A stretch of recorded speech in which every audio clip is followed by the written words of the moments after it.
Hey, Val or Nicholas, can you guys hear me? Can hear you, Supervisor. And this is Patrice. Hopefully you can hear me too. I can. Good morning. Good morning. I can hear you. I love that. I hear you too, Matt. Loud and clear. Cool. Good morning, this is Lena. I'm on also. Hi, Lena.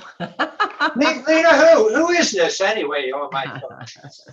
You know, it's amazing. I think we can hear each other better on the Zoom. Oh yeah. So Lena, are you in? Where are you? I'm in Zoom. Yeah. Yeah, you always have been in Zoom. Zooming here, zooming there, you know. She's in Zoom Nation. That's right. I am. I like that one. NATO PGQ. Let's see, where are we supposed to put the acronyms? I'm just sticking them in the front. This is our board meeting. We don't have acronyms. Yeah, but I agree with you, but I want to talk about J. Luce Reppy and ADEQ. FYI. You military guys, you just love them, don't you? Oh, that's right. They did condition me there.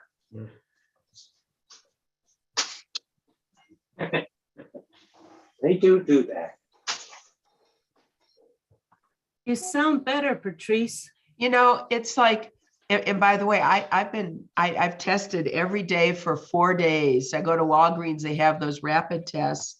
And it's not COVID, it's a combination, doc said combination of head cold and allergies. So I sound a lot worse than I feel, but you know, I hate this time of year that the winds kick up and every tree is in bloom, which is beautiful, but my sinuses don't think it's so beautiful.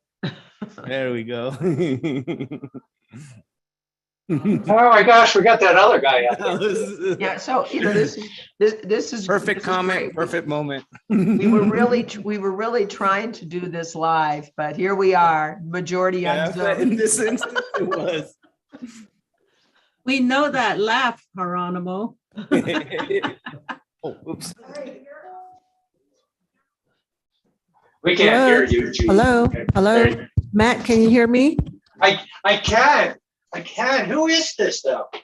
I don't know. No, we were laughing because we were all like, we can't hear him. And Steve's just, calmate. And so I was just laughing because it was like, Good morning, perfect comment Patrice. at the perfect Good moment. morning, Morning, Judy. Lena. Morning, Matt. Good Morning, Judy. Geronimo. Thank you Good for morning. being there in person. I tried yesterday, just didn't work.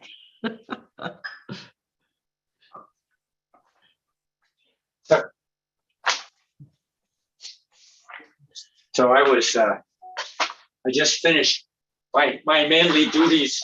The paint can, Teresa's going to paint a fence, and the paint, the 5-gallon bucket wouldn't open with the wet paint. So I showed her the real tool. I took out a hammer and I opened the lids. I beat it up with the hammer. You're so handy, Matt. I know. I know why Teresa keeps you around. That's right. All the skills I learned from my psychologist father, right? The handyman. We can't hear you, Stevie Pooh. Hello. There he is. Hello. You're low, but we hear you. That's my morning voice. Well, very nice. Very nice.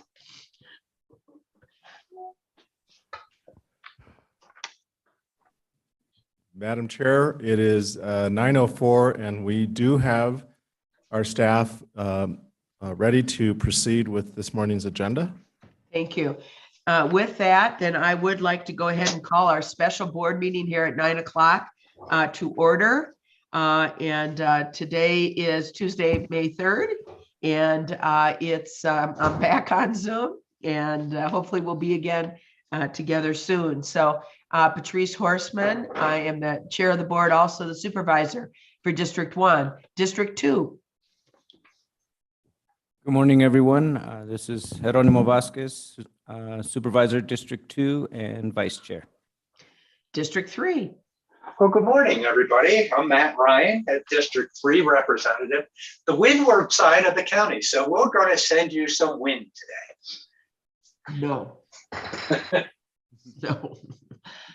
District 4, Good morning, everyone. Thank you for being here, and we have a lot of things to cover today and looking forward to it. Have a great day. thank you, Supervisor Brigay. Supervisor Fowler, District 5. Yes, good morning. It is a windy day, but still a great day, so it's good. Thank you for joining us.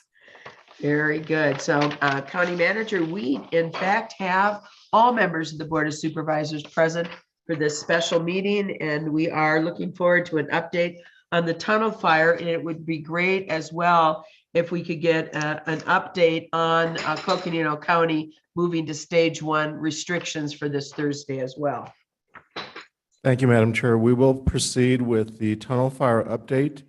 And at the tail end of that, we can cover the fire restrictions that are being enacted by a number of jurisdictions in a couple of days. So at this point in time, I'm going to introduce Lucinda Andriani, and she will walk us through and call on individuals. Other individuals will be weighing in on certain sections within the tunnel update. So you should be able to see the slide on your screen, and the public as well. So Lucinda. Great, thank you, Steve. Good morning, Chair and members of the board. Appreciate the opportunity to provide an update. Lots of activity going on. Greg, you can go to the next slide. And out in the fire area, I think we are now up to 31 homes that we've documented that were lost through the tunnel fire. And unfortunately, we've identified as well 3 properties that were completely uninsured. So we're all working very closely with those property owners as well as others that had devastating losses through the fire issue, and really trying to assist with recovery as we move forward here. So just wanted to give you a sense of the overall recovery management effort and who's involved. We've got a number of people involved in different roles. And Ray Garcia is really leading the on-the-ground effort, working with property owners. And he and Stephen Anderson are really leading that on-the-ground effort. And Ray is managing that effort, including Stephen will be the lead working with United Way on volunteers, and we'll come back to that more a little bit later. Next slide. Communications, a lot of communications taking place. We've kind of, though, to a large extent, shifting fewer and fewer calls. In fact, very few calls now coming in to the call center. I think we'll get a few more calls this week because we've sent out a number of letters. Unfortunately, as I've mentioned before, we did not have a good response in terms of securing emails. And frankly, emails are the fastest, easiest way for us to communicate. I mean, literally multiple times a day if we need to. And so as we get information and can update people as to how we're progressing and next steps that they need to take in the recovery process and so forth, the information becomes available. Securing people's emails is really critical, as well as cell phone numbers, because as we mobilize volunteers, obviously we need to contact the property owner, make sure that, one, that they're interested in having support. Do they need support? Obviously right now we're working with those people that have provided contact information. If we don't have contact information, then there's no way. We obviously have to secure approval to go onto the property, either ourselves for assessment purposes or other types of efforts, as well as with volunteers. So I definitely want to continue to encourage people, if we don't have your contact information, particularly cell phone number and email, please call the call center. and provide that information. We also have a letter likely going out today from Vice Chair Vasquez for the area. And then, of course, the Community Assistance Center is still taking applications for services and through their process, and we have that information again. And Joel's going to provide an update too on the activities through the Community Assistance Center. Next slides there.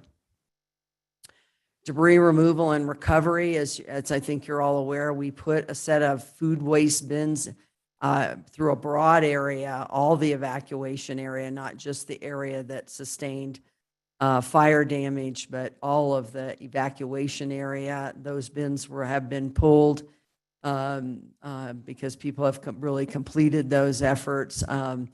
Very appreciative, and the neighborhood's been very appreciative of that effort. I don't have any numbers yet of how much was collected, but I know it was significant.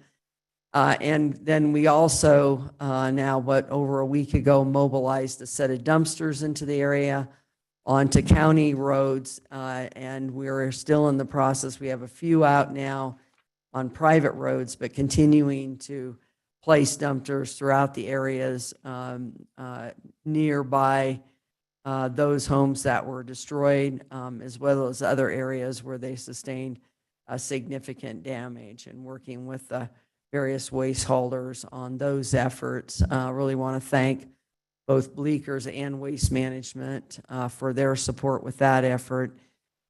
And of course, the Public Works team, Ron Holloman's leading up that element. I didn't put Ron on the list, but he's leading up that element. There's a lot of ways to be addressed out in the area. The team Rubicon and the Southern Baptist team, along with the county recovery team, Ray and Stephen, they had a meeting this morning virtually, and then tomorrow they are coming up and will do a field assessment. And we would expect, hopefully by the end of this week, to have a pretty good sense about what they can bring forward in terms of resources they're getting.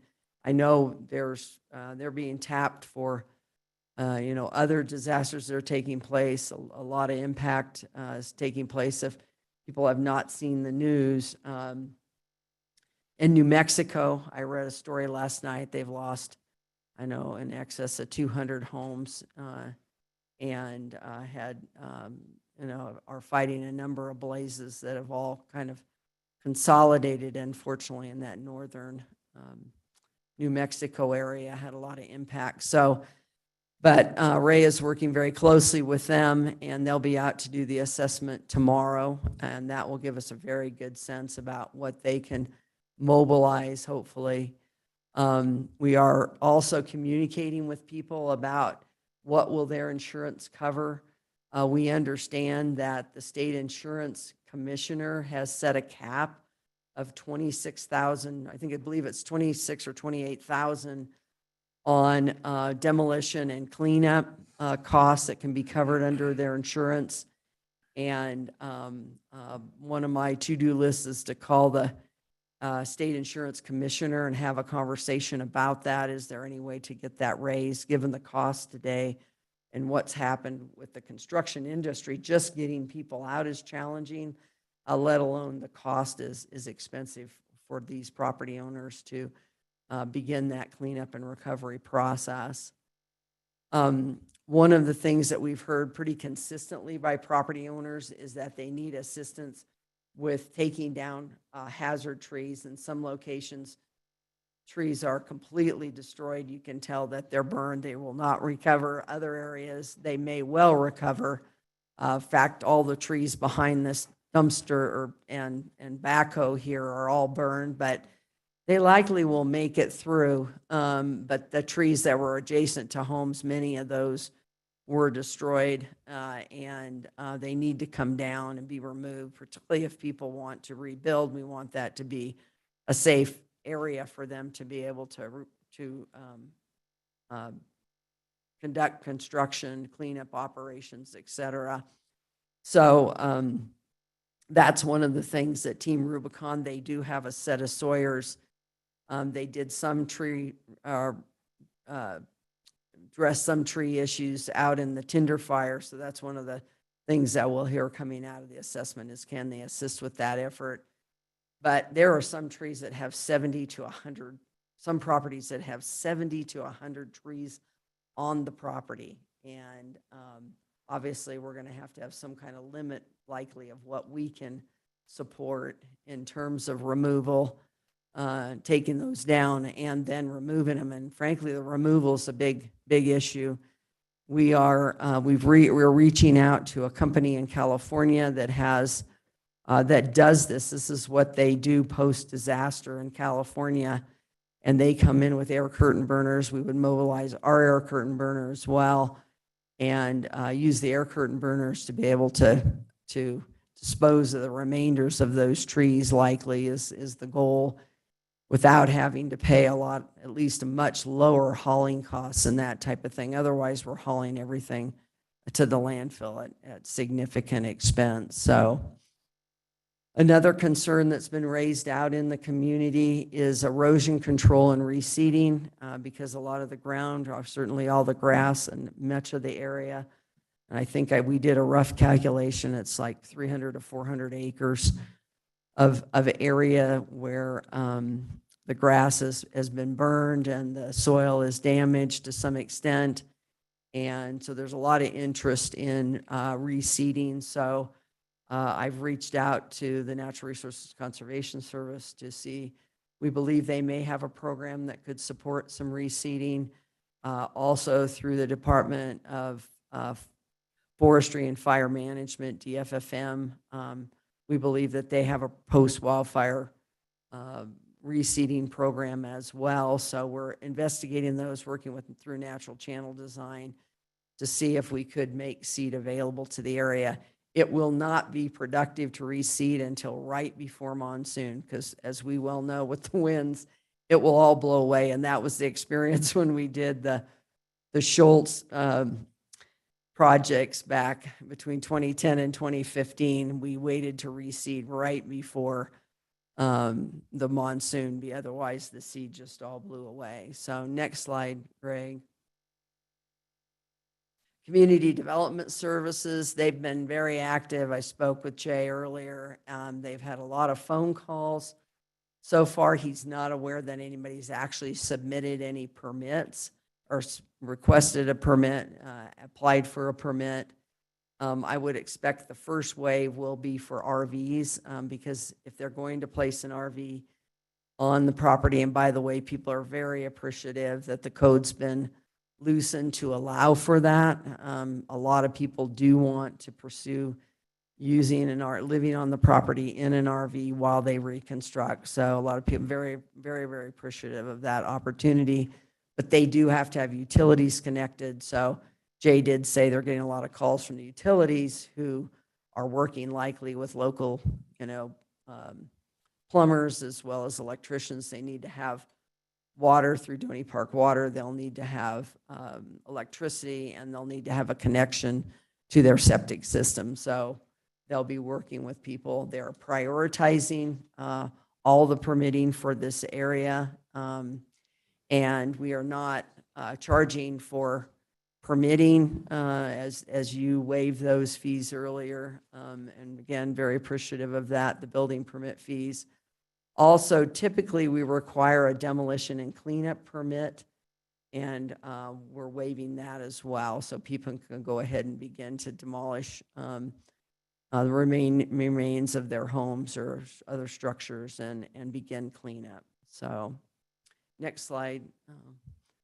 Volunteer efforts. Again, I mentioned earlier, Stephen Anderson is working very closely with Sybil Smith and Carol Dykes with United Way on mobilizing volunteers. Our first major volunteer effort will be this Saturday. We hope to mobilize 4 to 6 teams out into the area. We're in a process right now, again, with those community members that we do have contact information for. We are contacting them now to make those arrangements to see if they're interested in getting some support through through United Way volunteers. So, and that's the link there if people are interested. There's a tremendous amount of cleanup to take place out there. And not just the primary homes, but of course, many of these properties had livestock or other animals and associated smaller structures, and those are ideal for volunteers to assist with the cleanup of those areas. So, next slide. And we certainly appreciate United Way's continuing partnership to assist with that whole effort. Flood risk assessment. The Natural Channel Design now has completed their assessment of the existing flood mitigation measures that were installed after the Schultz fire to address the severe and repetitive flooding that was experienced in the area. And they've been out and walked all the structures that were installed at that time.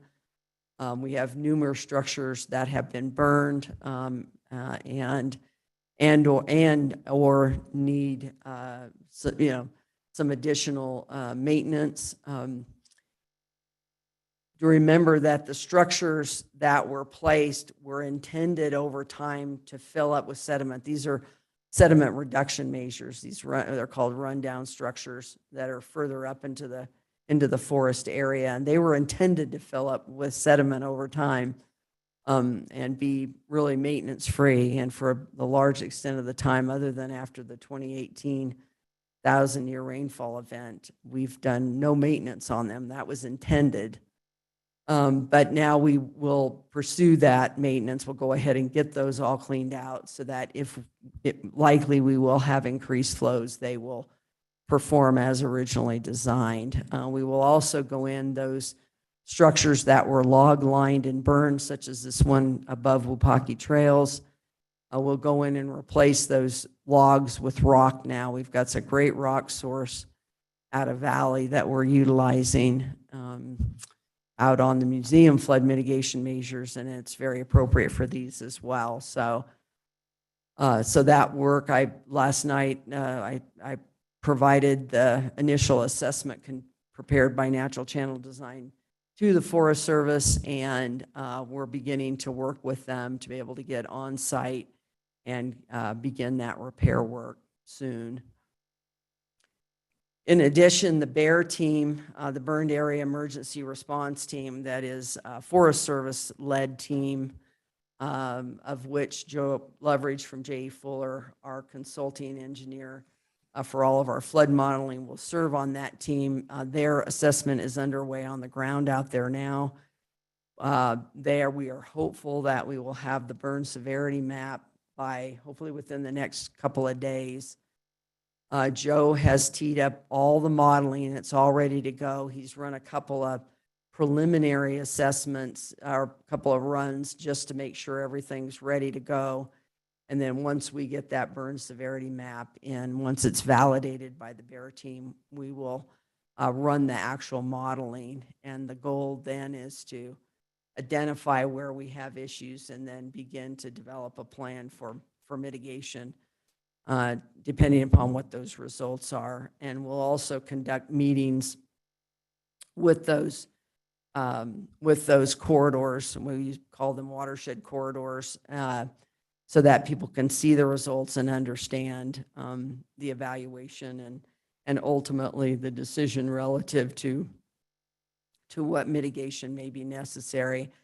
I've also sent a letter to the Natural Resources Conservation Service indicating that we will likely need resources, and we'll be pursuing emergency watershed protection funding for both exigency, which are emergency measures like sandbags, barriers, as well as potentially longer term mitigation. Obviously, we won't know that till we get a little bit further down the road with analysis, but you have to notify them within a certain period of time of the fire event to be considered for funding. So that's been taken care of, and they've responded back and confirmed receipt of that request. Just want to highlight once again that there are 2 watersheds in that area, the Copeland watershed as well as the Peaceful watershed, Peaceful being the largest watershed out in that area, where there was no mitigation performed after the Schultz fire and flooding because there was not there were people who did not want to provide easements for the channels that needed to connect from the forest down to Highway 89. And so there's no mitigation in that area. I remain mostly concerned about that area. There's also a third very small watershed that I was reminded of called Rope Arabian that's just south of the Copeland, between Campbell and Copeland, and that's burned as well. And they'll run the analysis on that as well to see if we're going to have any impacts there. But Copeland and Peaceful are much, much larger, particularly Peaceful, and could represent a potential threat. It appears that most of the burn that occurred, the steeper slopes above the 420 road, the Schultz Pass Road, occurred within the Thames or Brandis area watershed.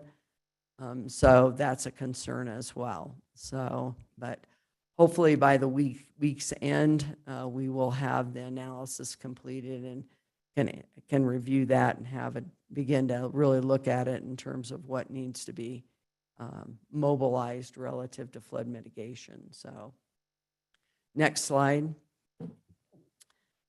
Community Assistance Center, I believe that we should have Joel on. Lindsay, is Joel on with us? I'll go ahead and turn it over to Joel. Joel's going to do a brief update on where the various services that they've been providing through the CAC. Thank you, Joel. Yep, thank you. Good morning, everybody. I'm just going to share my screen real quick. Our operations are still open, but we are slowing down. But I can actually share my screen, so I'll give you the verbal update. We've had about 300, oh, there you go. Altogether, we've had 315, a little over 315 unique requests or forms submitted for over 500 requests for service. You can see on the right that our cases per day are dropping off quite a lot.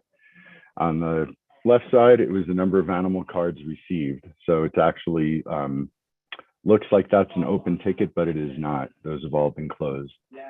Over here, you can see that the Assistance Center, most people, about 76% of them, accessed our services through the internet. A lot of the walk-in was driven by the food cards that we distributed also. The progress chart that you see on the bottom left shows that there are still a few open cases. Most of those have to do with following up to see when their cleanup and some of their demolition is done, because some of those requests prior to Public Works getting it came in through us. So when those are all cleaned up and it's followed up, those will be resolved.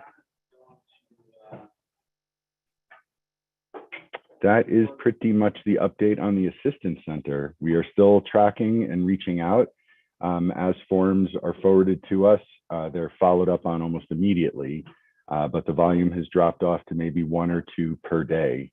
So that's how we're doing.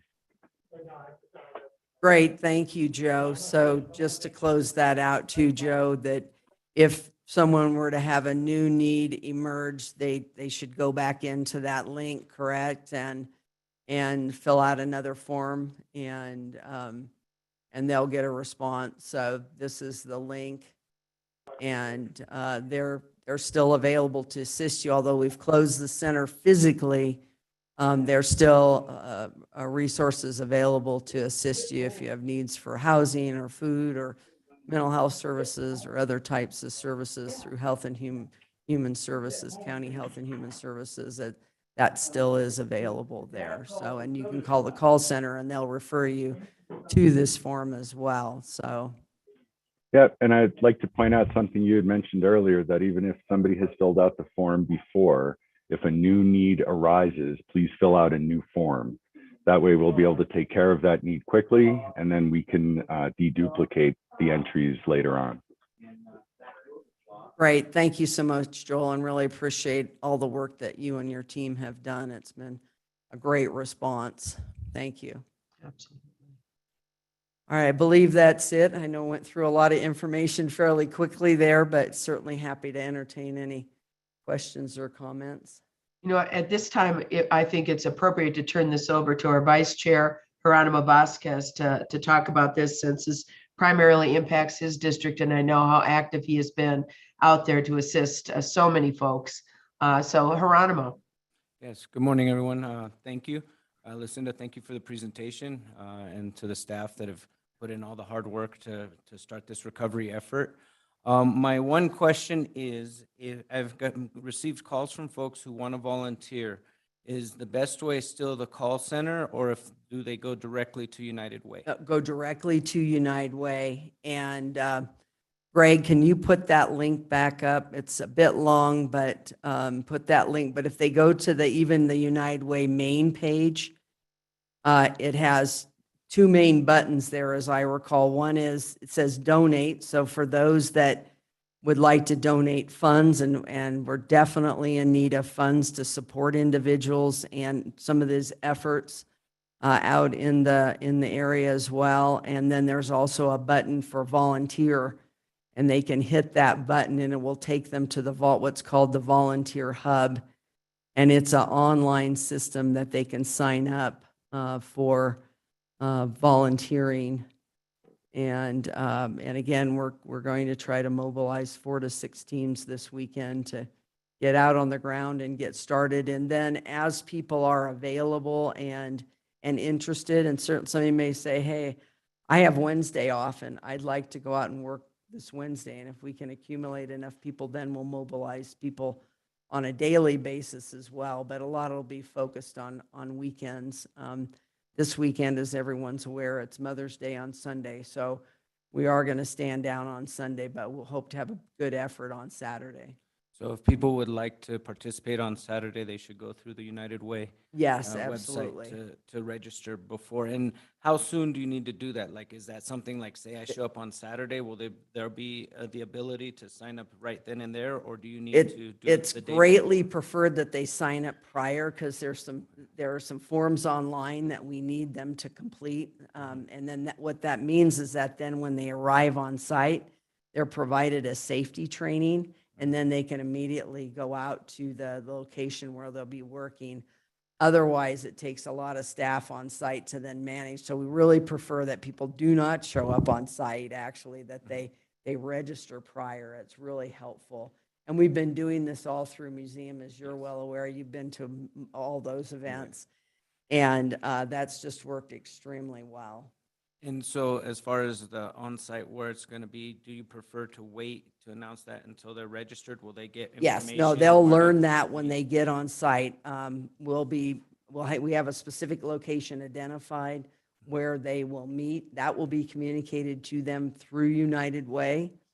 And once they sign up, then they get an email back from United Way, and it will say, plan to be at such and such a location at such and such a time this Saturday, and confirm that you can participate, and then they'll confirm, and then they'll move forward from there. But we need them to fill out, there's a form so that they're covered under the county's workers' comp. That's very important in case there's any injury on site and so forth. So, but they'll go through a training. They'll be provided, like safety gloves and those types of things. People may want to bring their own equipment and gloves and things as well, which we encourage if they have things they prefer, but we will have gloves and other types of equipment there to assist as well with the work. Okay, thank you. And let's see, I had one more question. I lost it while I was listening. I really appreciate the effort. And the question I had was, during the week, if we're putting together teams, what's the minimum amount of volunteers to send out a team during the week? That's not one of these big volunteer days. I'd say probably 4 people. You can probably mobilize enough work that, because people need to feel good about what they're accomplishing too, right?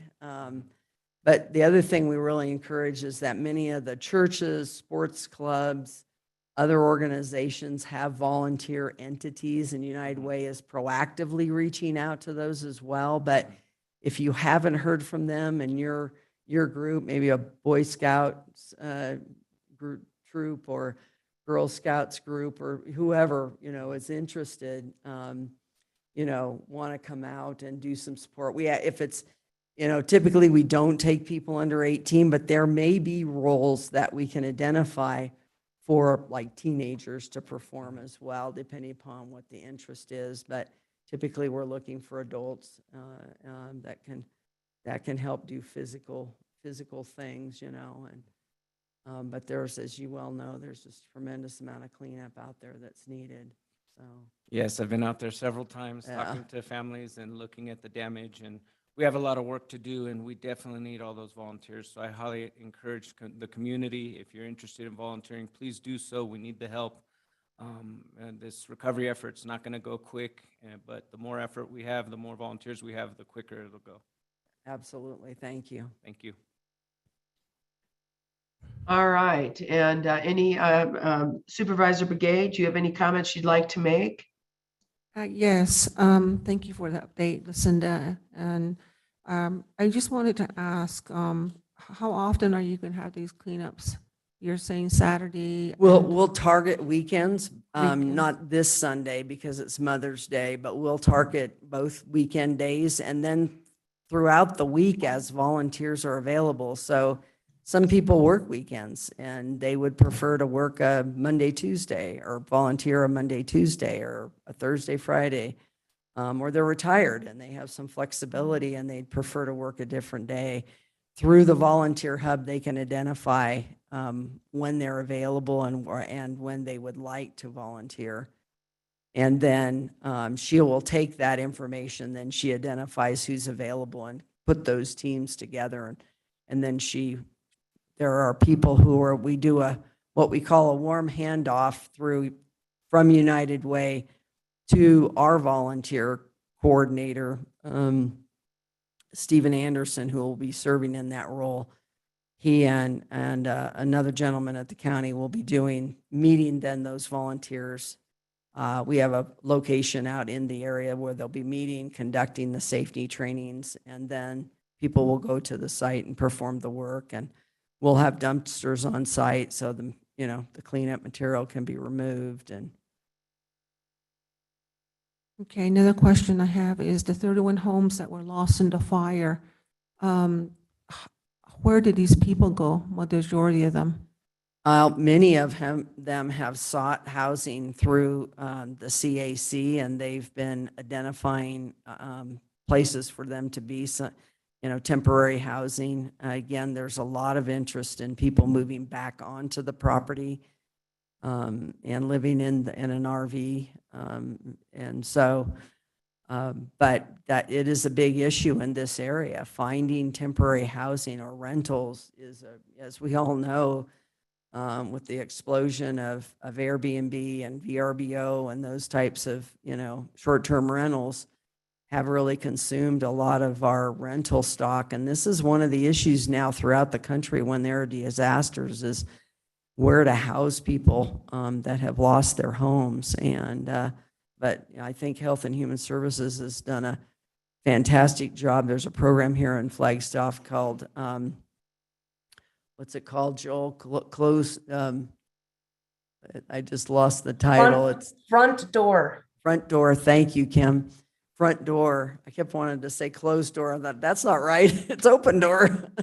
Front Door that they've been working through, which is a set of the housing organizations, Catholic Charities, and others that work with us to provide temporary housing to others in the community throughout the year, but are now supporting us with this effort as well.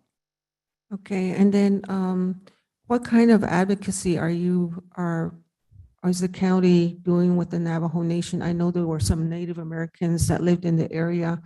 I know that Navajo Housing Authority is still working with one family that I know of. We were involved in that yesterday. So that's the other question that I have. Sure, I'll turn that over to Kim or Joel. I do know that they made a major effort to reach out to people, and I don't know if Kim or Joel have an update on that.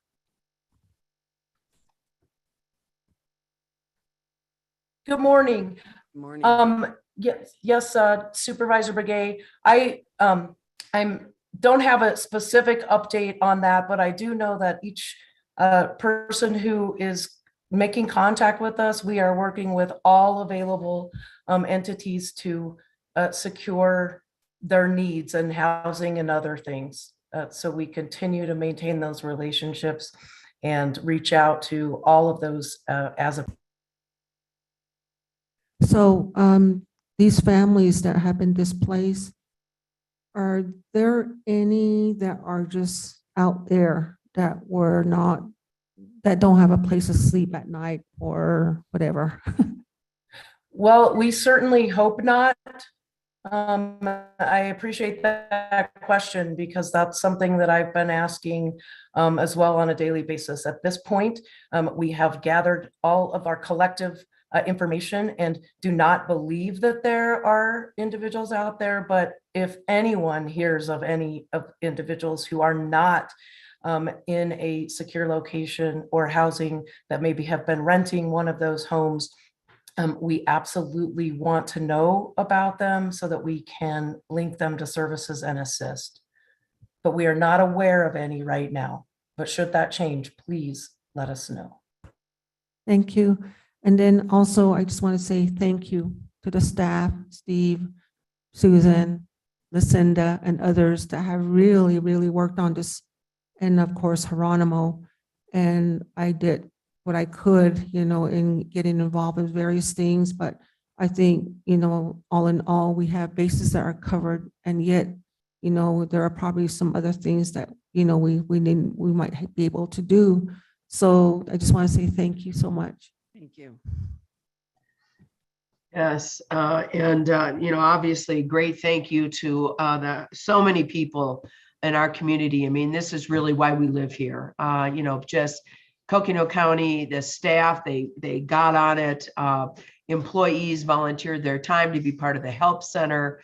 Of course, the community just came together in terms of the nonprofits who joined in with the county. Our supervisors were all out there doing what we could, and Geronimo Vasquez, being there in his district, doing what we could to assist our vice chair. And it was certainly all hands on deck. As our county manager says, it's one county. And I think that we live that motto, and it's more than that. It's one community.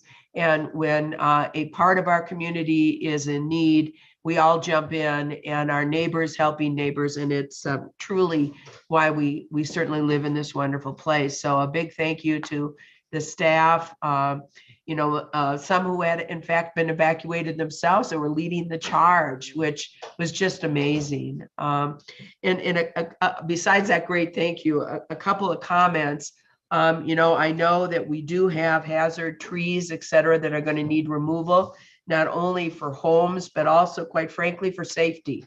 And I'm hopeful. I know we had Congressman O'Halloran, we had Senator Kelly and Cinema's staff that actually joined us in the EOC for a while. And I hope we can reach out to them to see if there's some federal monies, grant monies that may be available for some of that. I know, Lucinda, you are really great on getting on top of that, and also looking at possible emergency funding for some of the mitigation and restoration work that needs to happen. So, I think that's going to be important to see what we can do and see if we can get some federal monies in here to assist. Everybody said, how can we help? This is how they can help. So let's carry that message forward. And of course, while we're doing this, and while Lucinda and the Flood Control District are doing this, we're still working on that mitigation for the museum fire. Absolutely. We've got, of course, the monsoons, which please, monsoons, get here and get here quick. Well, not too quickly. We You're need right. to complete the projects. Let's get May done. Let's get the May done. So, but anyway, again, it's such a pleasure. And Joel, the way you set up that community assistance center, United Way, who is always there and taking the lead in our community, just thank you so much. It is just a pleasure to work with you. It is a pleasure to be a part of this great community. So again, great thanks. So Supervisor Ryan.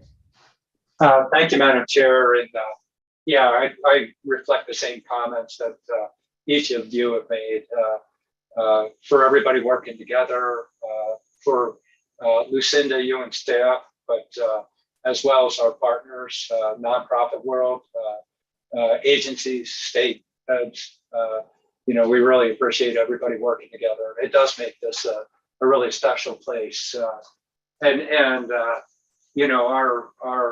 empathy, concern, and desire to assist in ways we have the ability to assist to those who have gone through that great loss of what they've gone through on it. One piece, just for clarification in the public record, Lucinda, because we got a letter to the editor this weekend suggesting that we're not allowing people to use the dumpsters. Actually, I understand that was a little bit of miscommunication for a half a day, but it was played out in the media, and I think it needs to be corrected. If you could just explain. Certainly.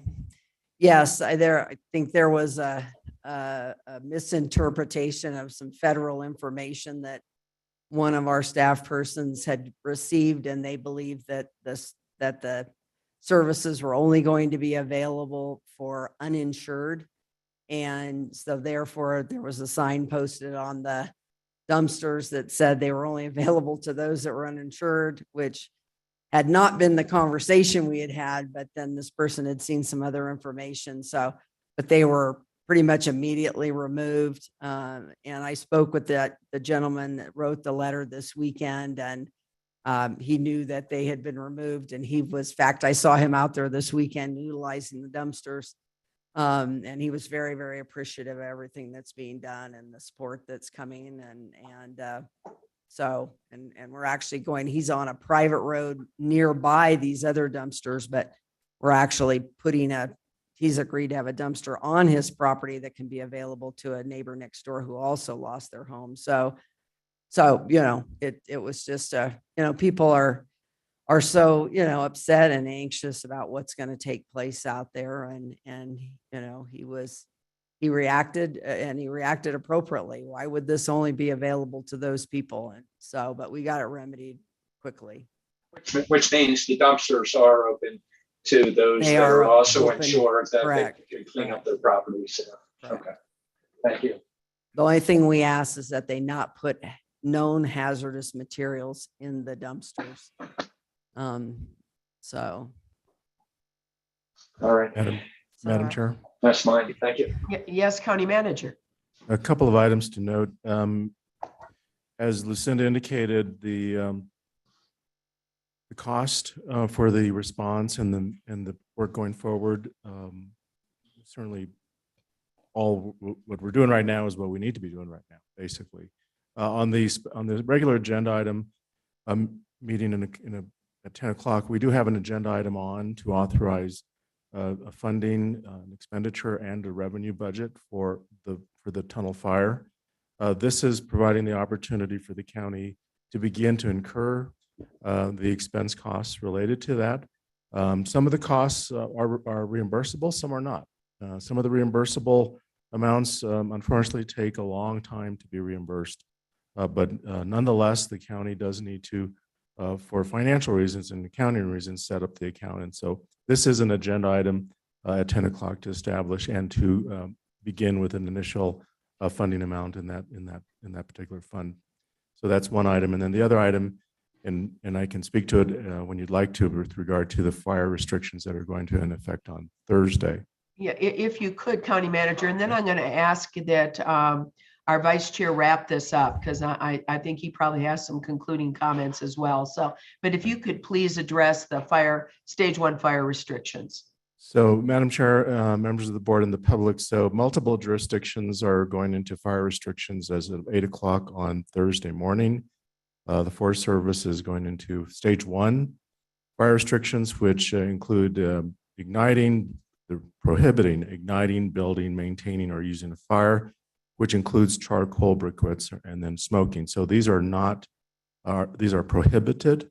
And then there's some exemptions, but I think the main point is that as of Thursday at 8 a.m., fire restrictions are going to in effect.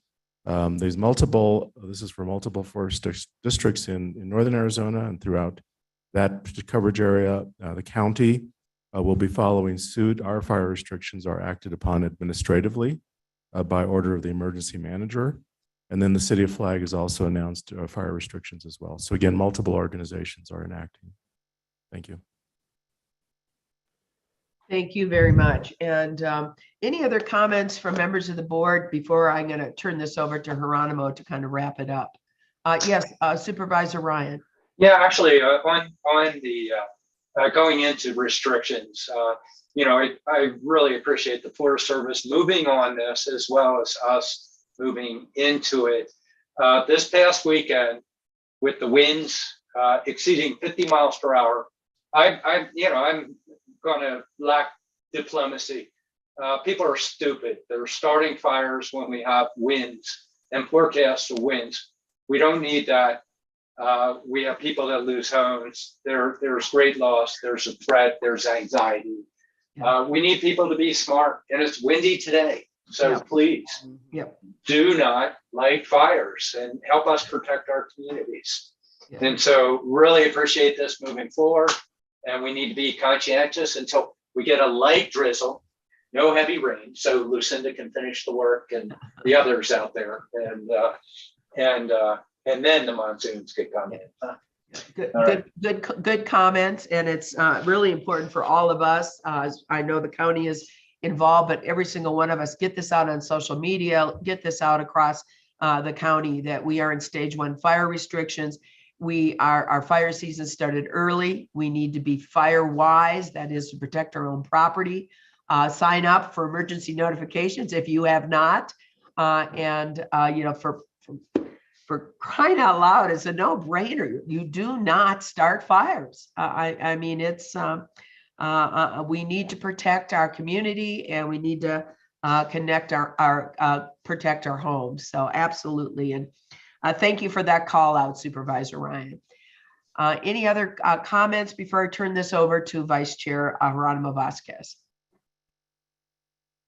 Then Geronimo, please, wrap it up, and please provide, the messages for, especially in District 2. Thank you, Chair. First, I'd like to hand it over to Lucinda to give a quick update on Museum Fire.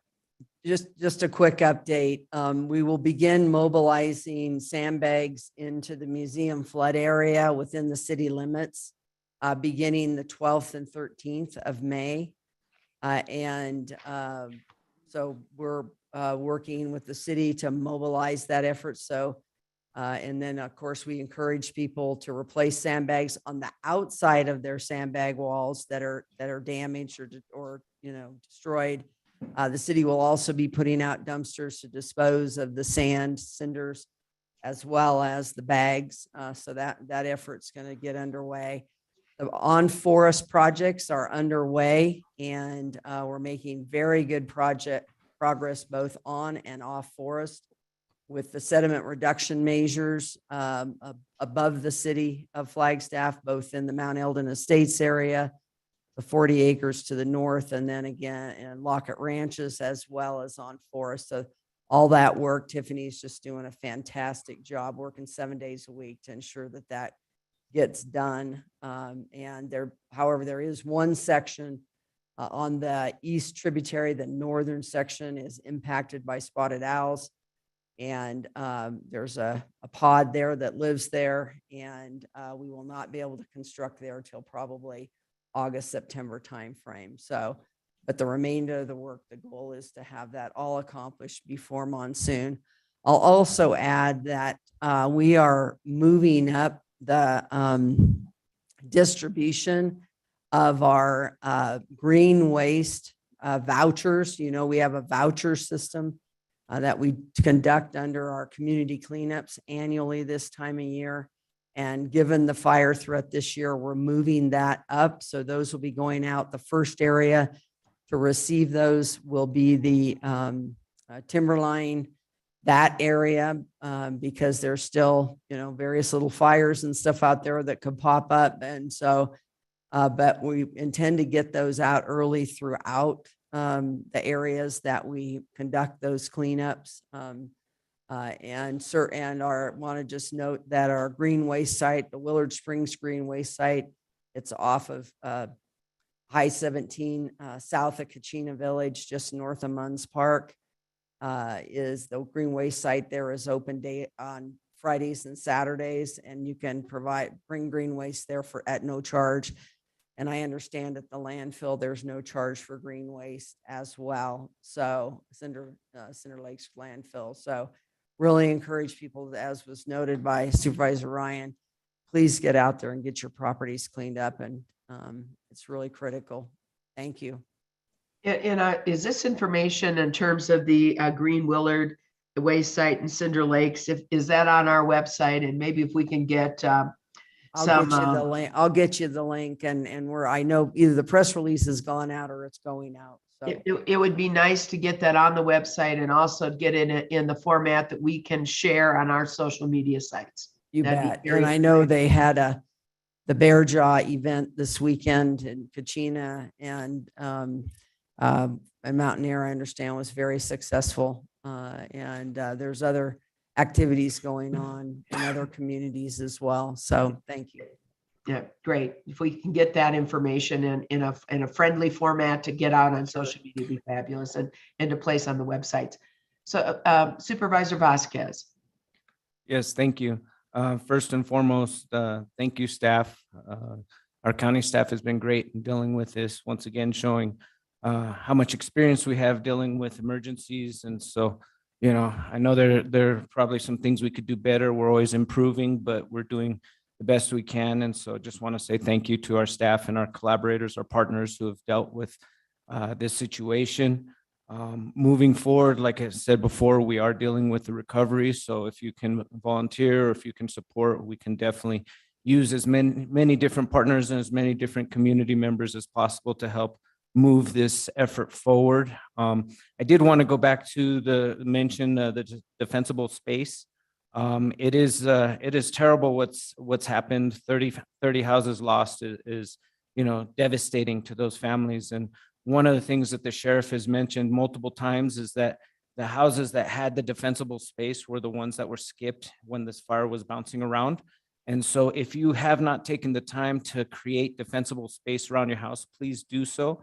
And that doesn't just mean those houses that are close to the forest. We also have to think about our urban areas, because one of the things that has been shared with me as well is that in some of the forest areas in our cities, in our community, are also at risk. And so we need to be careful, not just when we're out in the forest, but also in the city, that we don't start fires, that we don't create unsafe situations that could blow up into something like we just dealt with the tunnel fires. So again, just asking that please be careful, please be safe. Be mindful if you're going to use if you're going to smoke cigarettes or use any kind of fires in an outdoor setting, not just in the forest, but also, you know, in wooded areas, in the urban areas.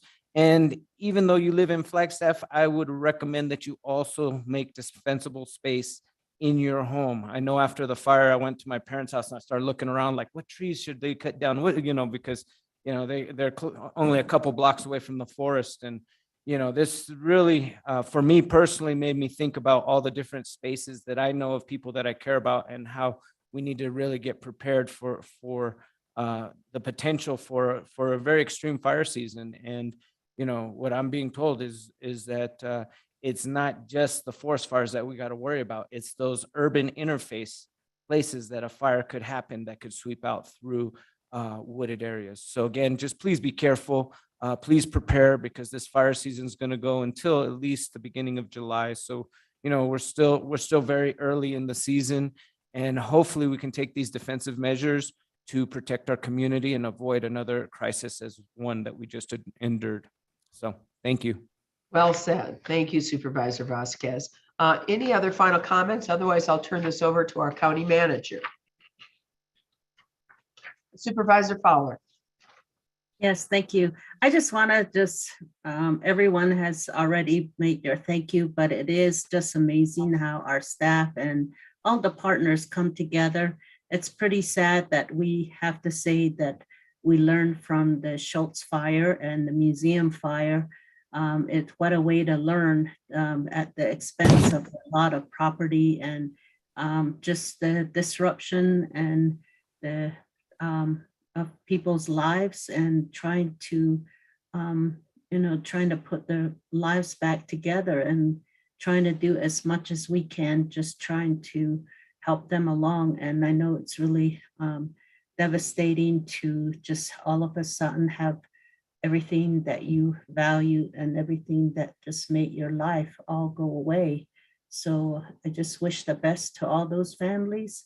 And we're trying to, I know our staff are really working with other partners all the way to the congressional delegation to really help the families as they see as much as they can. So I just want to thank everyone again, and thank you for everyone that is involved in this. Thank you. We just have to be very cautious. Yesterday, as we were in a meeting talking about this, we were there was a fire, right? Someone threw a cigarette out by the highway, right across from Hank's Trading Post, and there was a fire. So, it's just recklessness and just not being very thoughtful that just starts these fires. So, thank you so much. Thank you, Supervisor Fowler. County Manager. Yeah. And Madam Chair, at this point, this concludes the information that we were going to be presenting to you in special session. It is 10 o'clock, and we can proceed into the regular session or take your lead on this. Very good. Do people want a 2 or 3 minute break here first? Let's do a 2 or 3 minute break and we'll be back for our regular session. Thank you very much. We'll be right back.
Steve, I don't know if you can hear. Oh, there we go. Okay.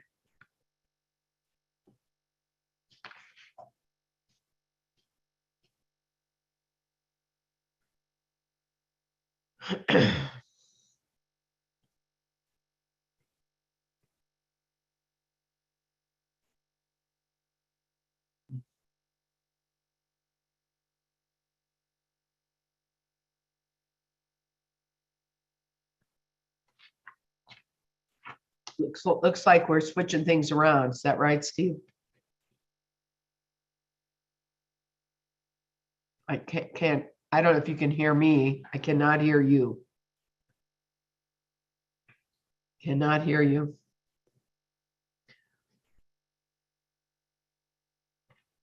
Cannot hear you. That we need Lindsay or those guys to do the unmute for the room. Calmate. Well, we can hear you, but it's very, very, very low. Okay, it's okay. We're fine. We got it.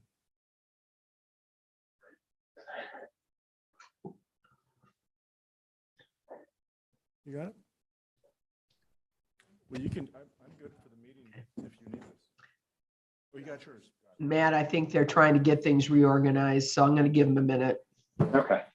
Yeah. Yeah, that's what was happening yesterday. When we didn't hear you guys for. I did. Yeah. Before someone yells at them. They said I just got a text saying we are all muted while supervisors return to their seats. So. Yeah, well, I think we can all kind of meet and talk about the good and the bad and the ugly.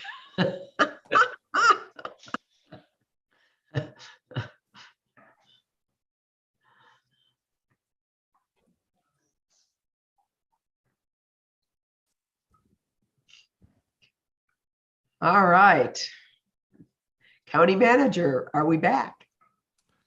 Yes, we are. Just want to do a check of all of our board members. So if you could all either bubble up. So we Bubble up. bubble up. That's a new term.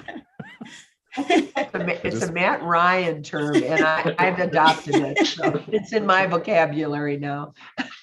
So we're- Supervisor Begay, would you test your microphone, please? I'm here. Thank you. Vice Chair, please. Here. Thank you. So we're ready to go. All right, great. I love that. So it's a little after 10. Now we are turning into the regular session. And let's go ahead and do the roll call for our regular session. My name is Patrice Horseman. I am the board's chair and also the supervisor of District 1, District 2. Good morning, everyone. Jeronimo Vasquez, Supervisor, District 2 and Vice Chair. District 3 Good morning, everybody. Matt Ryan, District 3. and District 4 Good morning, GBK District 4. and District 5. Lena Fowler, Coconino County Supervisor for District 5. Thank you. Thank you very much. And now on our agenda with our full board, it is time for the Pledge of Allegiance. For those that can, please stand and face the flag. And let's say the Pledge of Allegiance. I pledge allegiance to the flag of the United States of America and to the republic for which it stands, one nation, under God, indivisible, with liberty and justice for all. All right. Members of the public, and good morning. Now is the time for us to open this up for public comment. This is our call to the public. Any member of the public may address the governing board at this time. We ask that, of course, you remain civil and that you keep your comments to 3 minutes. And these are comments that are not on agenda items that have been placed. And since they are not on agenda items, this is not the time for the board or any of the staff to respond. If we do need to make a response and or need to have a discussion, this will be placed at a later board meeting. We may also have an opportunity to direct our staff to follow up on something. So with that, now is the time to hear from you, members of the public, on items that are not on the agenda. And with that, I'm going to turn this over to our clerk, Lindsay Daly, to explain how you can address the board. So Lindsay. Thank you, Chair Horstman. At this time, if you would like to make a comment during the public comment period, you can hit the raise hand icon that will appear at the bottom of your screen, and it looks like a hand. If you click on that, that will notify us that you would like to speak. If you're on the telephone, you'll hit *9, and that will notify us that you would like to speak. Now is the time, members of the public, please take this opportunity to address your comments to the board. And at this time, there are no hands raised. I'm going to one more time. Now is the time for the call to the public. Members of the public, you know how you can contact the board to address items not on the agenda. One last time.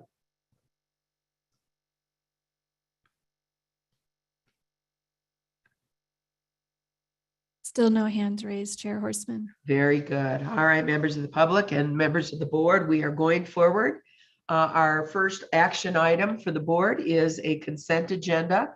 And as you know, and members of the public, a consent agenda are considered by the Board of Supervisors with one motion and one vote.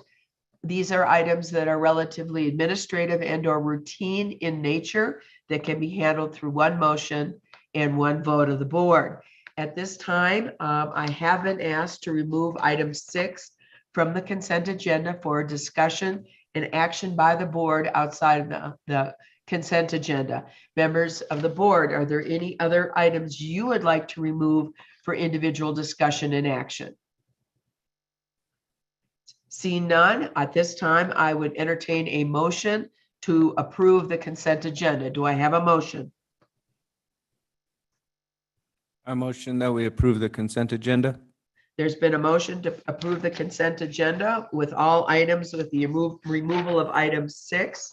So I believe that would be items 2 through 11. Is that correct, Vice Chair?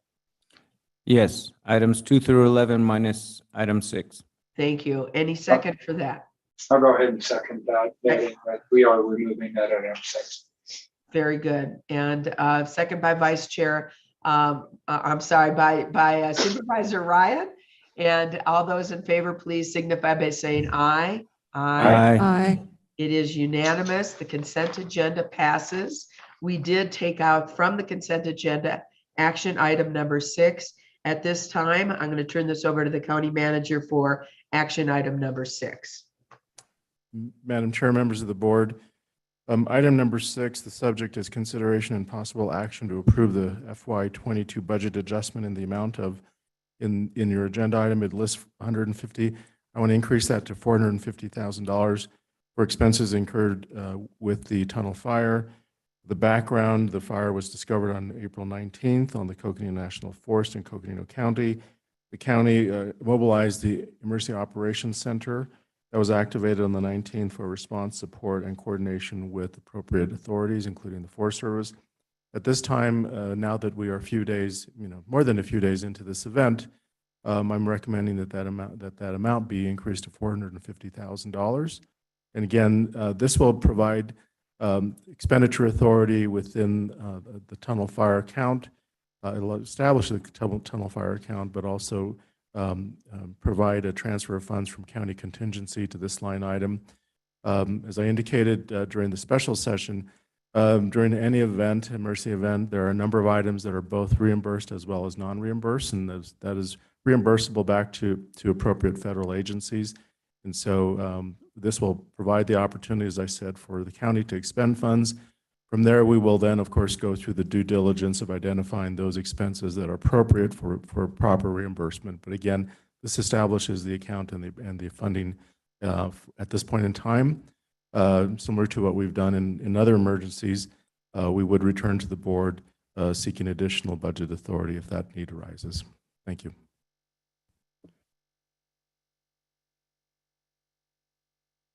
And you're muted, Madam Chair. Uh-oh.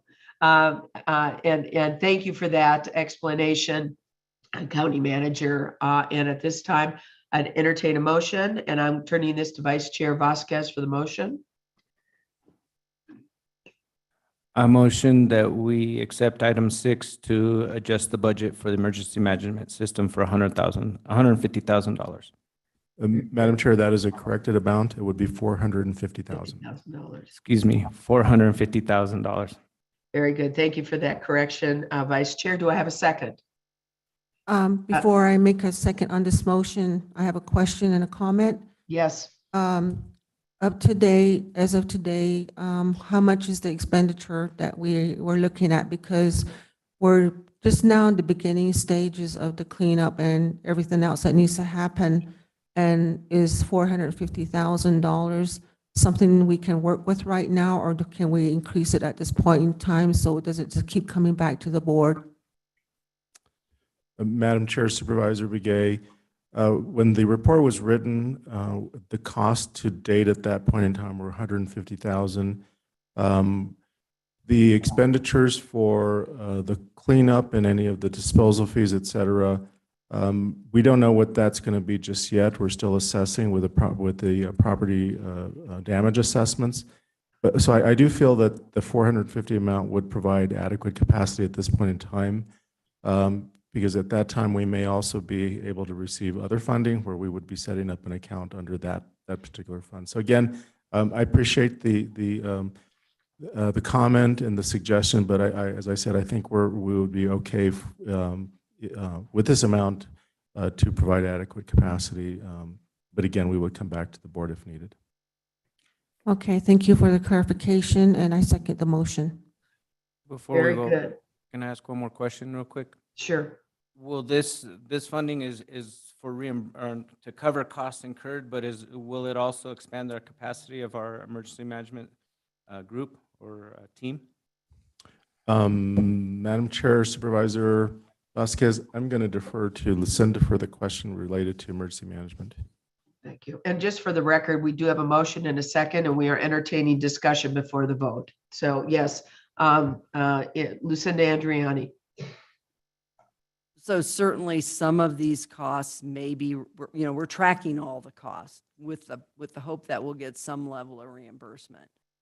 But one thing we've learned from the Tinder fire in particular, which is similar disaster, right, that we're presented with now, is that there was very little reimbursement that was accomplished through that. Certainly we'll get reimbursed for the immediate emergency response. Jeremy's there and Wes and team are accumulating those costs, and we will put in for reimbursement through DEMA. But I think, it's going to be limited beyond that, very likely. Wes is exploring with DEMA. They came out and did their initial assessment. At some point we will get feedback as to whether or not we may qualify for any other federal assistance through either FEMA or SBA. But as we found with museum, as you are well aware, it's extremely difficult to qualify to meet the thresholds for those types of events to qualify for that type of funding. So we're certainly looking at it. I've been in conversations with the congressional offices about engaging them as well in looking at what our opportunities are. But I think this is the type of disaster that the county's going to have to support very largely through our emergency reserves because it doesn't fall under flood control. It doesn't fall under, for example, I don't believe we had much road damage at all, so it doesn't fall under the transportation fund.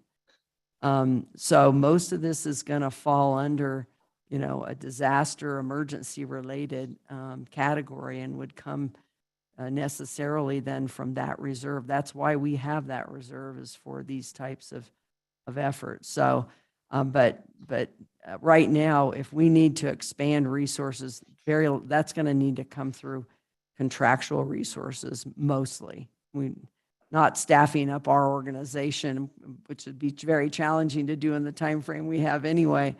But bringing in contractors like the one I mentioned earlier who could potentially come in and help with cleanup. And then Rubicon and the Southern Baptist can be very helpful. We do, though, have to cover the cost, and it is not reimbursable to house them while they're here. And so they're looking at trying to develop some options for that as well, but we are as well, likely be a cost to that. But the value that we get for that cost is tremendous because they bring heavy equipment. They can perform a lot of work. So there's a lot of value to that. It's a great cost benefit to us, so, and the community. Great, thank you for that clarification. You bet, thank you. And members of the board, we do have a motion and a second, but let's, any other questions or discussion? Supervisor Fowler. Yes. Thank you, Lucinda and staff for bringing this up and board members for asking all those questions. You know, I wish the national news media would cover this, some kind of these kinds of events to say that the counties bear the burden of these, the costs of these disasters. It always sounds like it's the state, and it always sounds like it's some other organization rather than the counties. Here we are again having to pay for everything without reimbursement, and at the same time having to deal with the state mandates that are put upon us. So I think there's a great education that needs to be made. I know that you all making those efforts, but I just feel like I need to say that. So thank you so much. Well said. So any other discussion or comments? Yes, Supervisor Ryan. Madam Chair, I think it's outlined really well. Good questions, good answer associated from Lucinda. Again, it's pretty critical to have money available to respond to emergencies. Fully understand it. We know that no matter what, any of the emergencies that we get into, we're not going to get a full reimbursal. And yet, by the same token, it also sets in motion the opportunity when we can make claims that we're already initiated the appropriate processes. And this is one of those elements associated with it. So whether through state, federal, or other opportunities, if we have the opportunity, this also helps. But most importantly, we're there for our communities relative to the emergency that's transpiring. So really appreciate this coming forward to appropriately move forward with this response. And then the recording, as Wes would say, the recording starts now. Though anything that we can get reimbursed for, it might take 2-3 years before we see it. So. Yeah, absolutely. And I think it's so apropos that we're in the middle of our budget discussions right now, our 2-week budget discussions, where we have to look at making some very, very difficult decisions. But having this kind of emergency contingency is so important so that we can address the needs of our community when emergencies do arise. And Supervisor Fowler is 100% right on. It is the local government, it is your county government that is there and the first to respond to this. It's a heavy burden. As we move forward, we will obviously be making decisions with this in mind. So thank you. Any other comments, or should we proceed to the vote? We have a motion and a second to approve the budget adjustment in the amount of $450,000 for expenses incurred because of the tunnel fire. As I said, we have the motion and second. All those in favor say aye. Aye. It is unanimous. The motion passes. So let us move on. Members of the board, we now need to resolve as the board of directors for the jail district. Do I have a motion? So moved by Supervisor Fowler. Do I have a second? Second. Second by Vice Chair Vasquez. We are now the Jail District Board of Directors. So directors, we have a consent agenda item before us. Consideration and possible action to approve of the purchase and installation of backup and recovery / hardware solutions for high-tech network and security systems or security solutions LLC for a total cost of up to $269,000 with up to $134,500 paid for by the jail district utilizing one GPA contract 16-11 PV-09 and associated budget adjustments. Do I have a motion to approve the consent agenda? So moved, and if I can comment after, Madam Chair. Okay, we have a motion. Do we have a second? Second. Second by Geronimo Vasquez. And of course, this is done as a consent agenda, but keep the comment short. Yes. Thanks, Madam Chair. Actually, the comment associated with this, and we saw earlier in the board's budget, technology is one of those critical pieces that we need to move forward with. With this motion on this particular item, we've fallen behind on our technology here. We need to bring it up to date to further protect us and to have the appropriate support that's needed in this area. They are my comments. Thank you, Madam Chair. Thank you very much. All those in favor of the motion, please signify by saying aye. Aye. It is unanimous. The consent agenda for the jail district passes. I now need a motion for us to resolve as the Board of Supervisors. Do I have a motion? So move. Motion by Supervisor Begay. Do I have a second? Second. Second. Second by Vice Chair Vasquez. All those approving of resolving as the Board of Supervisors signify by saying aye. Aye. Aye. Aye. Aye. It is unanimous. We are now back as the Board of Supervisors. And we are now having some discussion of possible action items. At this time, I'm turning this over to our county manager to take us through the roundtable items. Thank you, Madam Chair, members of the board. This afternoon, or this morning rather, roundtable items are going to begin with an update on state and federal legislative priorities and administrative updates. And so I'm going to turn it over to Mr. Trey Williams, who's on his way to the podium. It's a little, being some of us in the room together, it's a new experience. We haven't all been in the same room together for a couple of years, so. Can you, and make sure you get close to the mic too, Trey.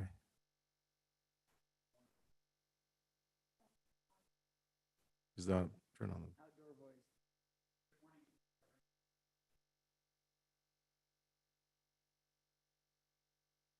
Oh, good morning, everyone. Can you hear me? Is that better? We're good now. Thanks. Okay, excellent.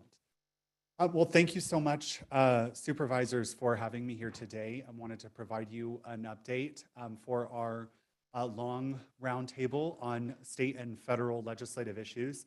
Additionally, I'm going to close out my presentation by introducing a new member of the public affairs team, which we are very excited to welcome.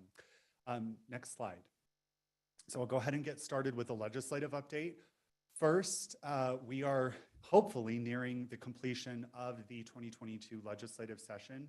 As you all are aware, the legislature concluded its committee work in March and has been focused on floor work and passing bills and getting them up to the governor's desk, as well as conference committees. Conference committees are the committees that occur whenever there are House amendments and there are Senate amendments, and they can't agree on them, and then they create a conference committee to be able to work out those problems. So that's the focus of the legislature right now. We are in May, which means we have passed the 100-day mark of the session. By House and Senate rule, the legislature must complete its work by 100 days. And then if they don't complete their work by 100 days, the president and the speaker by declaration can extend the session by a week. And then the session is extended by majority vote thereafter.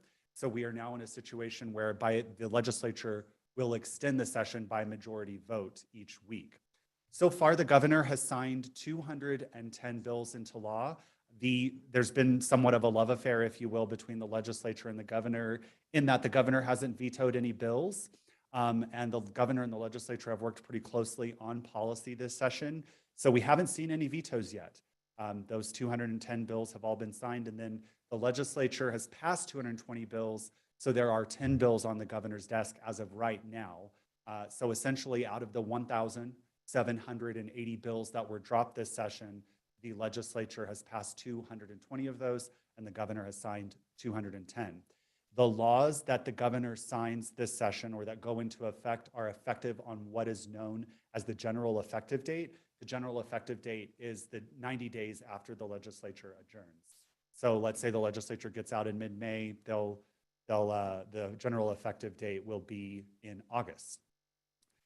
In terms of what's left for the work for the legislature to do, number one, which I'll talk about in a minute, is a budget. The legislature obviously has not passed or considered a comprehensive budget, but in terms of legislative work and on other policy issues, there are 4 bills right now that are in conference committee, none of which we have been tracking intensively or that we have a position on.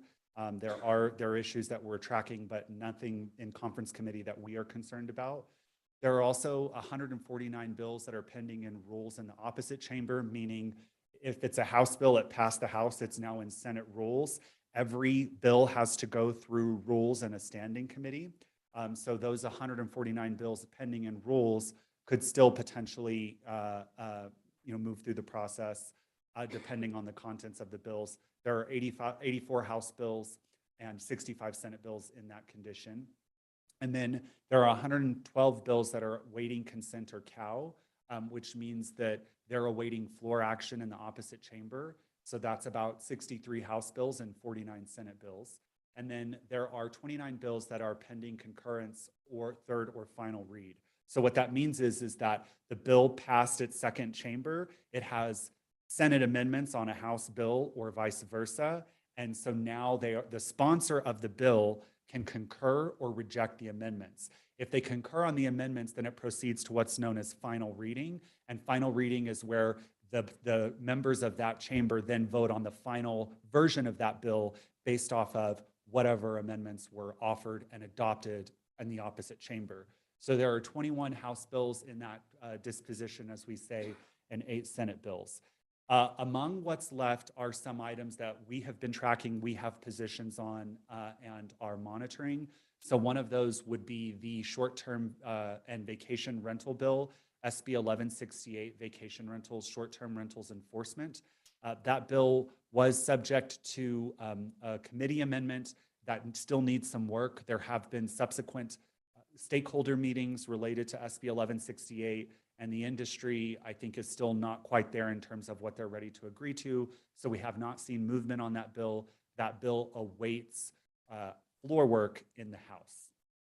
Next slide, thank you.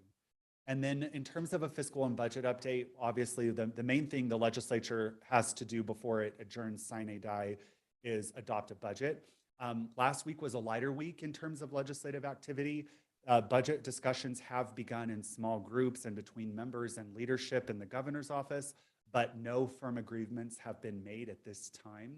A skinny budget, which means that a budget that would be passed solely on the Joint Legislative Budget Committee baseline without any new spending or fiscal policy changes, was introduced in the House, but the House Appropriations Committee 2 weeks ago, while we were all responding to the tunnel fire, they killed that particular skinny budget. That skinny budget was never meant to serve as the overall budget. It was meant to initiate budget conversations and negotiations so that they could make action on that. The legislature typically likes to get done earlier in election years because they can't campaign or raise money while they are in session. So that means they're eager to get out of session so that they can campaign. Obviously, this is an election year. So what we anticipate as we move forward is budget discussions will continue and floor calendars, we're still seeing lighter floor calendars this week. We're anticipating a lighter activity from the legislature this week. And it's also unclear where they're at in terms of their votes on the budget. I think they have quite a bit to go in terms of obtaining votes to the point where they may have to work more with the minority party than they have in the past. And of course, our partners at CSA have been wonderful in having meetings and in conveying the relief that counties need from state mandated cost shifts and revenue reductions, and those conversations have been ongoing at CSA. Next slide, thank you. And then we'll just go into a brief federal update, just as a reminder of our federal team. It's myself and Bob Holmes and Anna Ma with Nexus Consulting. Next slide. Thank you. In terms of a federal update, we have our two major pieces of legislation that we've been working on federally. The first one is the what seems to be a simple change, which is changing the boundary for Sunset Crater Volcano National Monument. We were grateful to Representative Tom O'Halloran for introducing this bill in the House. But as we know, the real work and issue is in the Senate, not in the House. And so Senator Mike Lee has actually placed a hold on S 1317, which is sponsored by Senator Kelly.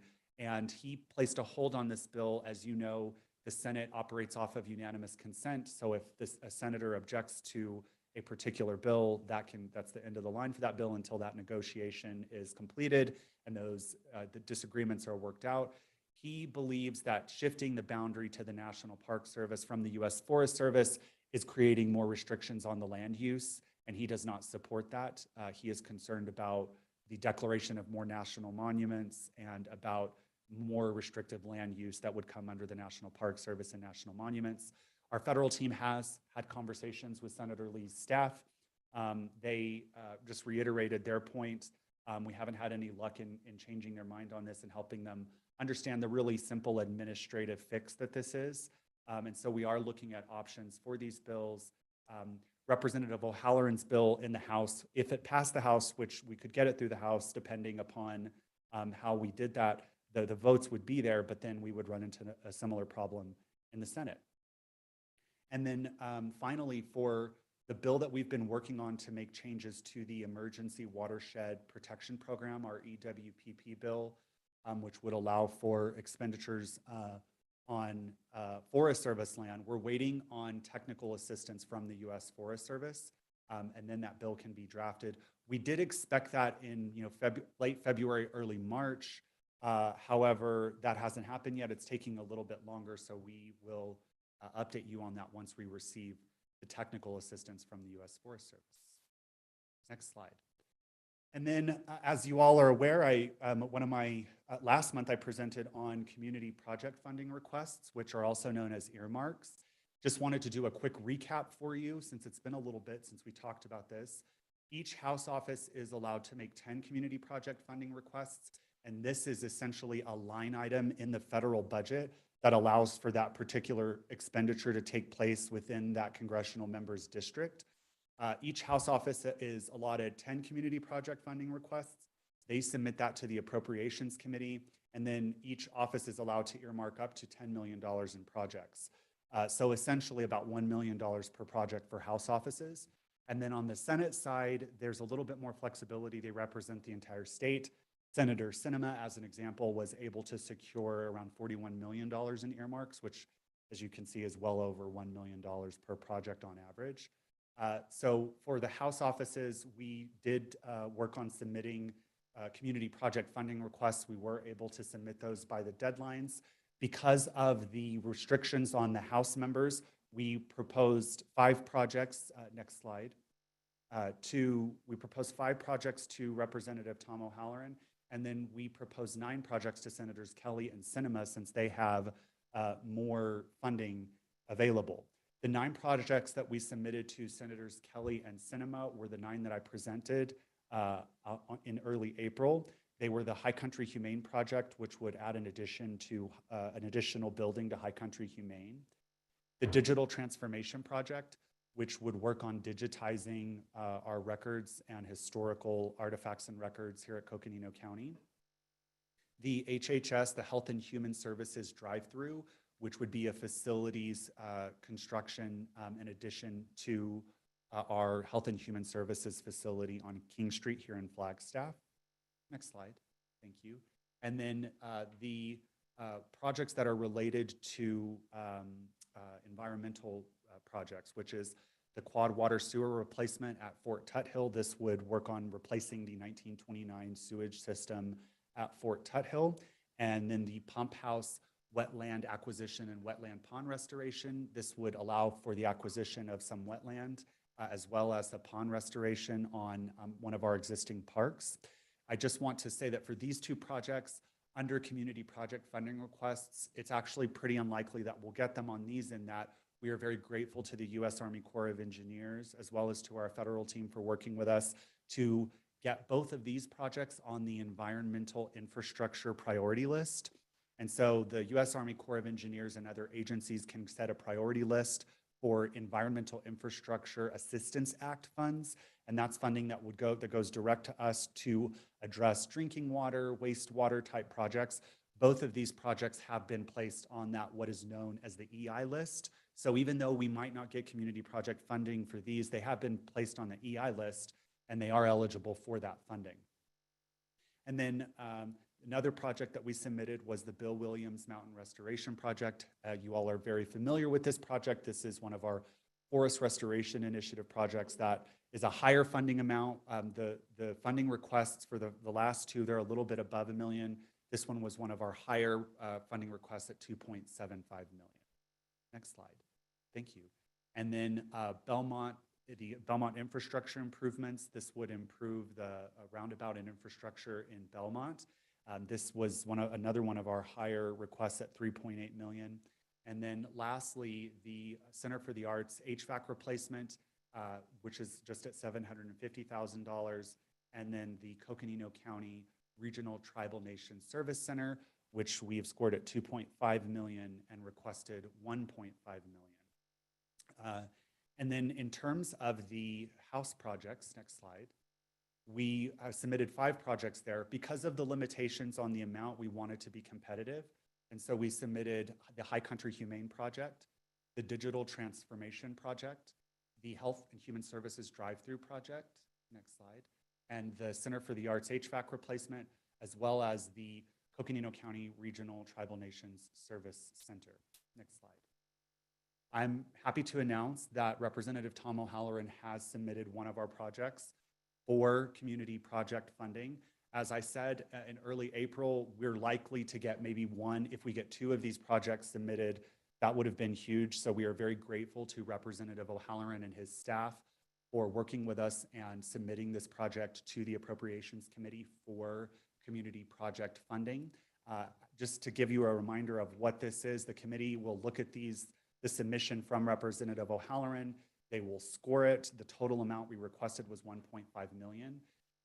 To reiterate and familiarize you with this project, this is the project that would construct a facility in Tuba City, Arizona, and it would be designed to provide consolidated Coconino County services to our Northern County residents, as well as to the tribal nations in our county in Northern Arizona, including the Navajo, Hopi, and Southern Paiute tribal nations. The proposed service center would also aim to provide regular scheduled county services in a single consolidated location, as well as allowing for a space to work with our federal and tribal nation partners. The proposal includes Board of Supervisors offices for District 4 and 5 who cover that particular area, a Sheriff Patrol Administrative Office, a Vital Records Office, a computer lab, visiting services for Health and Human Services, the courts, county attorney, human resources, job assistance and training, and a community meeting room, which could serve as an additional space for potential use by our federal and tribal partners. So we are very grateful to Representative O'Halloran and his staff for working with us, as well as our federal team in helping us submit that community project funding request. And of course, I will keep you updated on developments with that, and we are hopeful that it will be selected for community project funding. In terms of the Senate side, that's the House side. They were due last week. The Senate is due on Friday of this week. We haven't received any word on any Senate submissions of our projects, but we will reach out and share any information with you or updates. The Senate side, as I presented, they do have more dollars to request due to the size of their jurisdiction. They represent the whole state. And so since there is more money available for potential projects, Forest Restoration Initiative and transportation projects were submitted on the Senate side. And we will wait to receive word as to whether or not Senator Kelly or Sinema would like to submit those. We are in competition with the rest of the state on those. And so, I add that to say, hopefully we have a good chance, but if not, we were in competition with the rest of the state on those projects, and some of our amounts were a little higher in terms of project costs. And of course, as always, I will share details as they arrive. Madam Chair, Supervisors, that concludes my presentation. I'm happy to answer any questions. And then after that, Madam Chair, if I may, introduce a new member of the Coconino County team. Absolutely. Do you want to do that now? And then we'll take some questions? Madam Chair, I don't see him. All right, we'll take questions first. With that, we'll take questions first. So any questions or comments from members of the board? If I may, Madam Chair. Trace covered it all. It's pretty, quiet until they get through budget and all that kind of thing. So we've had our LPCs held off until there's viable movement on what's going on. But I will note in the our latest weekly update from the County Supervisors Association that if you read through the names of the NACO High Performance Leadership Academy Program graduates, there's one name for Coconino County, Lindsay Daly, Clerk of the Board of Supervisors. So congratulations to Lindsay on her graduation in her leadership pursuits there. I don't know how this woman has so much time in the day because she accomplishes more than any 10 people I know. I want to say that. Congratulations, Lindsay. It's in her 26th or 27th hour of the day. Yeah. All right, great. Thanks for that. Any other comments? I have a couple, but I want the other board members to please weigh in first. So, Supervisor Collins, yes. Thank you, Madam Chair. Trey, thank you for the update and working on these items. Really good. As far as the community initiative funds with Congress, we have these opportunities that we have never had before. I mean, in a very long time, it was not allowed for these special funds to be able to be provided to the communities where there are great needs. And it is so good that this Congress has allowed it, and this administration. So this, what we have submitted, all of the items on that list are very much needed. We're on a tight schedule. We're on a tight budget with all the unforeseen events that are happening within our counties, and that's taking up our attention and our budget. But to be able to have this opportunity is really, I'm just really thankful for that. And to have a congressman who is Congressman Tom O'Halloran and to recognize and to be able to pick up one of our projects, which is the office in Tuba City, it will greatly enhance the service and direct connection with the communities in that region. So I'm just very thankful. We hold courts there on a quarterly basis. We hold all the various health departments programs. And so I'm just really thankful that that one was picked up. And I do hope the others as well will be somehow be able to get recognized as well. So thank you so much, and really thankful for the update. And then as far as the state is concerned, I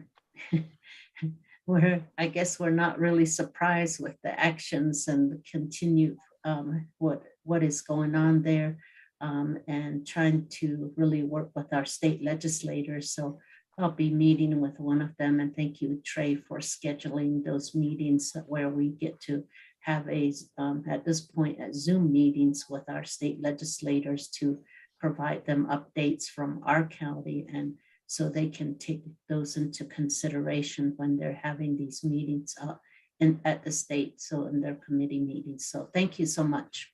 Thank you, Madam Chair. Yes, thank you. Any other supervisors?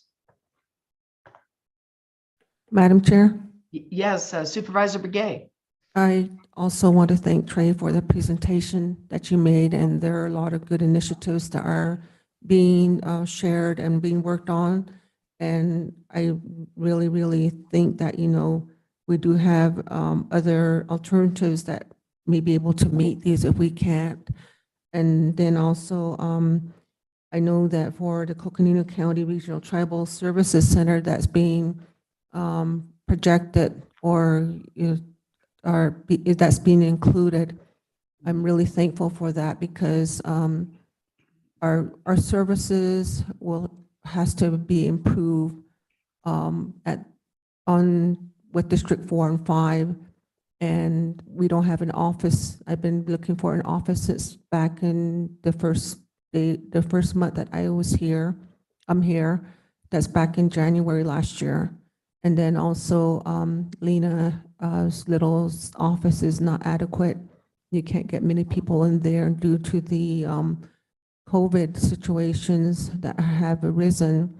It's been very hard, and for me, I just feel that I'm here and there, and I just feel that we need to be better situated, and that we're out there providing services to the community members that have voted us in. So I'm very thankful for that. And again, there are other projects and initiatives that are being dealt with and at the federal level. And I just want to say thank you for pursuing. And also, I know that the staff here are very, they want this to happen. So whatever Anna can do, and they're partners, I appreciate it. Thank you very much. Other comments? Yes, I'd like to say something. First off, thank you for the presentation and letting us know about the different legislative bills and also the earmarks. And I'm really excited to hear about the Native American Center that we're talking about that would provide those services to Northern Arizona. It's definitely needed and definitely need the space for the two supervisors up north and all the different services that the county provides. My question was about Sunset Crater and how that bill got tied up, and I was curious to know, one, how much the boundaries were going to change under this earmark, and then two, is there the possibility that based on like the fire that just happened that burned through Sunset Crater, would that help push this forward? Madam Chair, if I may. Thank you for that question, Vice Chair Vasquez. So I think the point when Bob Holmes, one of our federal consultants, met with Senator Lee's staff, he explained exactly what you just said, which is this is actually a small boundary change, and it's actually impacts the visitor center especially, so that the visitor center is under National Park Service land, right, and under National Park Service jurisdiction in terms of the building itself. Which that was explained to Senator Lee's staff, but they said it was just an overall philosophical position that they had, that they didn't want to expand the National Park Service footprint, right? Even if it was for this small administrative change. I do know that the conversations around the impacts to Sunset Crater Volcano National Monument as part of the tunnel fire, something that I'm working with our federal team on it, touching base again with Senator Lee and his staff to help them understand the impacts there and to hopefully see if they would be willing. Madam Chair, I can barely hear Trey. And I was going to say that, Trey, you get farther, you kind of move far away. So there you go. Good. I can't help it. I'm tall. So now you're just making some of us feel bad. It wasn't my decision. I apologize for that. But so I think there's an opportunity. I'm just going to reiterate what I said since you couldn't hear. So first, Vice Chair Vasquez, yes, that is in terms of the explanation to Senator Lee and his staff, it's a very small boundary administrative change, which would take the portion which includes the visitor center and transfer it from the U.S. Forest Service to the National Park Service so that it is under their jurisdiction, because they are the agency that administers and oversees the Sunset Crater Volcano National Monument. And whenever Bob, the member of our federal team, explained that to them, they just reiterated that they still, regardless of however small it was, this is a philosophical position that they hold. And we accepted that, and our team has been looking at other options. I have had a conversation already with our federal team about the impacts to Sunset Crater Volcano National Monument as part of the tunnel fire. And they are going to touch base with Senator Lee's staff again and maybe see if there is any change or negotiation that can occur just due to the small impact that this would have. And now the import that it has to ensure that the appropriate agency can respond whenever there is an emergency or disaster. Thank you.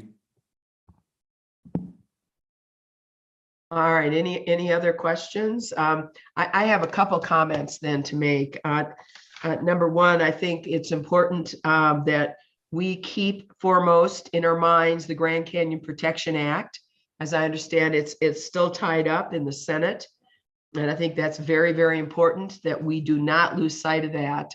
It's something very, very important for us here in Northern Arizona and the Grand Canyon and our neighbors here on tribal lands. So please, let's keep that foremost also in our attention.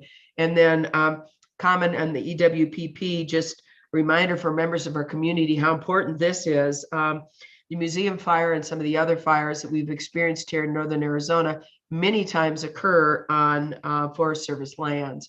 And this allows us to utilize federal funds to do some mitigation work on Forest Service lands. It just seems strange that fire starts there and yet we aren't able to utilize these monies to do mitigation efforts. So that is obviously extremely, extremely important. And thanks also for the update on the earmarks. That's very exciting about our Coconino County Tribal Service Center. I think that's a long time in the coming, and it would be really nice to be able to get the seed money to get that up and running. So that's very fabulous news. So thank you, Trey. Really appreciate your update.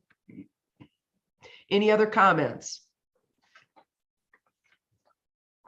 Then we are moving forward. County Manager. Madam Chair, Trey, you wanted to introduce your new member. Yes, Madam Chair, if I may, and supervisors, I'm very excited to introduce you to a new member of the Coconino County family as well as the public affairs team. Brian, if you want to go ahead and come up.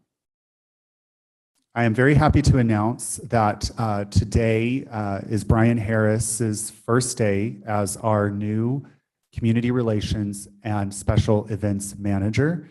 I do have a biography for Brian that I need to go get from my desk. 1 second. I'm just going to allow Brian to say a few words. And Brian can do his own broad. You don't need to run up and down. Thank you, Trey. I'm much shorter here, Yeah, so just speak into the mic. I think you'll be able to hear me. So, Madam Chair Horseman, Vice Chair Vasquez, and members of the board, my name is Brian Harris, and some of you already know me. We've seen each other out at different community events, and I just want to share. You do look familiar. Nice. And you're going to be seeing a lot more of me in the future. So I'm here to serve you all and look forward to reaching out to all the corners of Coconino County and telling the story about how vital Coconino County is to the public and to our citizens. So I thank you for this opportunity, and I'd be happy to answer any questions. Well, first, and I'm sure the rest of the board members are going to want to chime in as well. Welcome. It's wonderful to see you and wonderful. We're looking very much forward to working with you this coming into the summer season, and now with COVID, hopefully on the way out, we hope. We really look forward to being more engaged out in the public and having a public face in our community. And Brian, we're so appreciative of you joining our team and being part of that public face. So welcome. I look forward to working with you and onward to the summer. So thank you. And Supervisor Vasquez. Yes, I'd just like to say welcome. I'm excited to work with you. We had opportunity to see each other at events when you were with Coconino Community College, and glad you came to the bigger Coconino County. And good to be here. We're excited to have you, and I know Trey's definitely excited to have someone added to the team so that we can make sure that we're able to meet the public the way we need to moving forward. So thank you. You're welcome. Thank you. And Supervisor Ryan. Hey, welcome, Brian. It's really great to have you come on board with us. And as Patrice noted, summertime's coming up. You're going to be active pretty quick here. Any way that we can provide information to connect you to community, you already know many of our community members, but any way we could assist you, please don't hesitate. And then also, compliments to creating this position. Dearly needed within the county. We're stepping into a higher level of just helping people have opportunities to understand what we do, what our programs are. So look forward to it. Welcome. Thank you, sir. And Supervisor Begay. I did my welcome already. So welcome again, though. So just we're looking forward to working with you and Trey in your department. And there's a lot of good things that Coconino County does. And we're glad that you're over here with us now, and that we certainly would need your services. Thank you. And Supervisor Fowler. Yes, welcome. Welcome to Coconino County family. I'm really happy that you decided to join us, and we'll be able to work a lot closer. And we're here to help if there's anything, and we may be knocking on your door as well. So really happy that Trey is putting his team together. So thank you.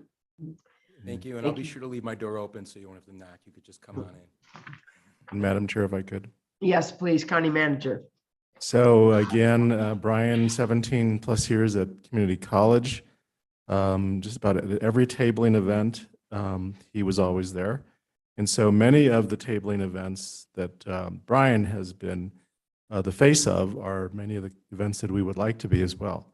And so, certainly Brian brings a lot of technical skills and talent. I think as important is that he brings knowledge of the county. And so if I were to tell Brian, I need you to go to Tuba, I need a tabling event tomorrow, or Page, or Williams, or Sedona, or downtown, Or Fredonia. he could do it in a matter of hours.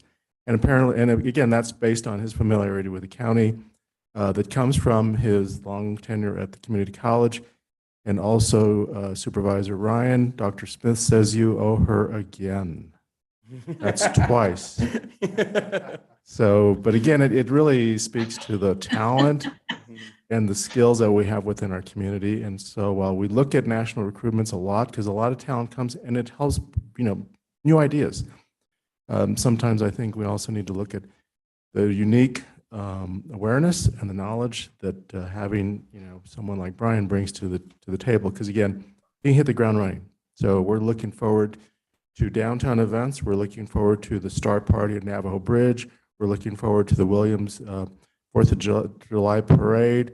We're looking forward to, you name it, the Page Balloon Regatta, huge. Page Chamber, you name it, we're everywhere. So he's going to be a busy guy. And Nick Mixer, what you're familiar with. Yep. So again, it's great to have him with us. Thank you. One of my priorities is we'll clone me during the first week here so I can reach out to all those places simultaneously. Thank you. Hey, I have to respond to the Dr. Smith piece. I still, well, first of all, Steve, you're now indebtedness too here too. So. Well, I'd said actually that he came to us as a suggestion from you, sir. I just love the meeting when we had the two boards together, and I gave her the flowers. I don't need these flowers. I need more than this. She liked it though. Anyway, yeah, I love that. Nice. So enough. But anyway, Brian, we're very, you can tell we're giddy. Yeah. We're giddy that you're with us. So I love it. this is really wonderful. And you can believe we'll be knocking on your door very soon. So appreciate it. Welcome aboard. All So, right, thank you all so much. Thank you. so County Madam Manager, Chair. I'm so sorry. We're good on that, so we can proceed to planning calendar. Very good. Members of the board, we are now on item number 14, planning calendar, county manager. Yeah, and we are pulling that up to show you.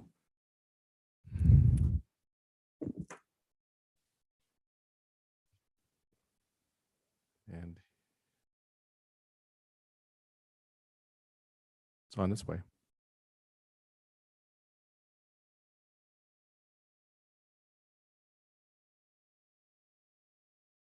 Okay, can you make that bigger?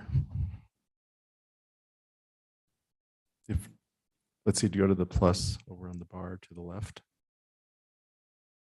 Right, up, just go down. See the plus and the minus right there. Perfect. All right. Today, so we are at May 3rd. We can go into the next, May 10th. So May 10th, we have budget meetings that will begin at 1 p.m. Excuse me, they begin at 1 p.m. So budget meetings begin at 1 p.m. because we're going into the evening. So budget meetings in the afternoon. And then at 4 o'clock on that day, the staff will be bringing an update on the ARPA process. And this is the community partnership component. You'll recall that we had created a process of receiving information, requests for information from the community on the 6 categories related to American Rescue Plan. That commentary was delivered to us throughout several weeks. We've rolled all of that up into a distilled recommendation. And from there, from the RFI process, we'll proceed to the RFP, request for proposals. And on the 10th, we will be providing a recommendation on the proposal areas that we would be releasing to the public for response. And so that's where the providers in the community would be looking at the opportunities for the proposals. We also have, as part of that, though, the provider network or provider group are the opportunities to engage in discussions with government jurisdictions with regard to specific services that would be provided, assistance, excuse me, through ARPA that would be delivered through an IGA. And so the provider community can be nonprofits, but also it can also include, depending on the service, intergovernmental agreements for local jurisdictions. And so we'll go over that with regard to the process on May 10th. From there, we have 6 p.m. Meeting begins. Some of the highlights of that meeting will be, we'll have proclamation for Law Day. We have a liquor license public hearing from District 4, Forest Lakes. And then also at that time on the 10th is the agenda item for the call for the election for the jail district. And that's on the 10th. And then at 7 p.m., we have several public hearings with community development. So we have a zone change in District 4, a public hearing on zoning ordinance to remove language from the floodplain ordinance. And then the other is the public hearing on the flood control district. And then probably maybe one of the more in-depth conversations will be the renewable energy ordinance public hearing. So pretty, I would say a very substantial agenda for the evening of the 10th. And then onto the next page, the 16th through the 20th, NACO WIR conference will be taking place. Several members of the board will be attending. May 17th is election day, and the special election that will be conducted that day is the Coconino Community College question, and that's on the ballot. That's a special election on May 17th. May 20th, the stand down event, the annual veteran stand down event. We will post that for a quorum on the 20th. And then on the 24th at this time, we'll be monitoring just based on your travel schedules, quorum for that for the board meeting on the 24th. So again, you can see the items listed here. I won't go into a lot of detail. June 7th, you can see the items as well. So I just wanted to, for the month of May, get you up to speed on what's happening. So we can answer any questions or comments that the board has on the schedule. Members of the board, any comments, questions? Of course, and you indicated this, there'll be, some of us will, of course, be at WIR and RAC during this time.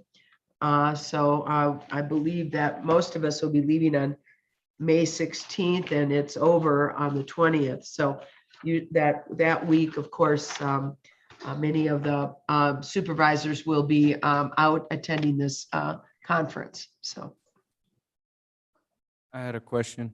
The stand down event on the 20th, I know for like me personally, I will be traveling that day. Will there be the option to participate virtually, or is that only an in-person event? It's more of an in-person event. So it's, that's where our veterans go through an open house type setting to visit many of the resource tables. So that's the way that event is structured. So. Okay, thank you. and actually, County Manager, that just because most of us will be, in Alaska or on travel, that would be a great one for Brian Harris to be there with a county table and hopefully kind of waving the flag for the county, because I know many of us normally would attend that stand down event and we will not be able to. Scheduling just isn't going to work. So we will have other county services at that event also. So we can fold him into that so that he can participate as a orientation, but we will have other services provided at that through our resource network. that would be fabulous. Thank you, County Manager. Appreciate that. Supervisor Ryan. Yeah, on the stand down, it's not our event, although we support it and bring in support associated with it. But Right. I'll be around and I think I'll have the opportunity. We have potential proclamation that'll come before us that we have on an annual basis that's coordinated with them, that captures both the stand down in Flagstaff as well as in Williams. But I can step in on behalf of the board to convey your wishes. If you have additional pieces that you want statements associated with it, depending upon how they organize the event, I can help out in that way. The other piece of it is the virtue of me being back here is considering our fire season. If we get into that situation, of course, most things can be handled electronically, but if there's a need for me to be in your stead, just understand that I'll be here in that way. For that, just a quick heads up on noting, I will be gone in June.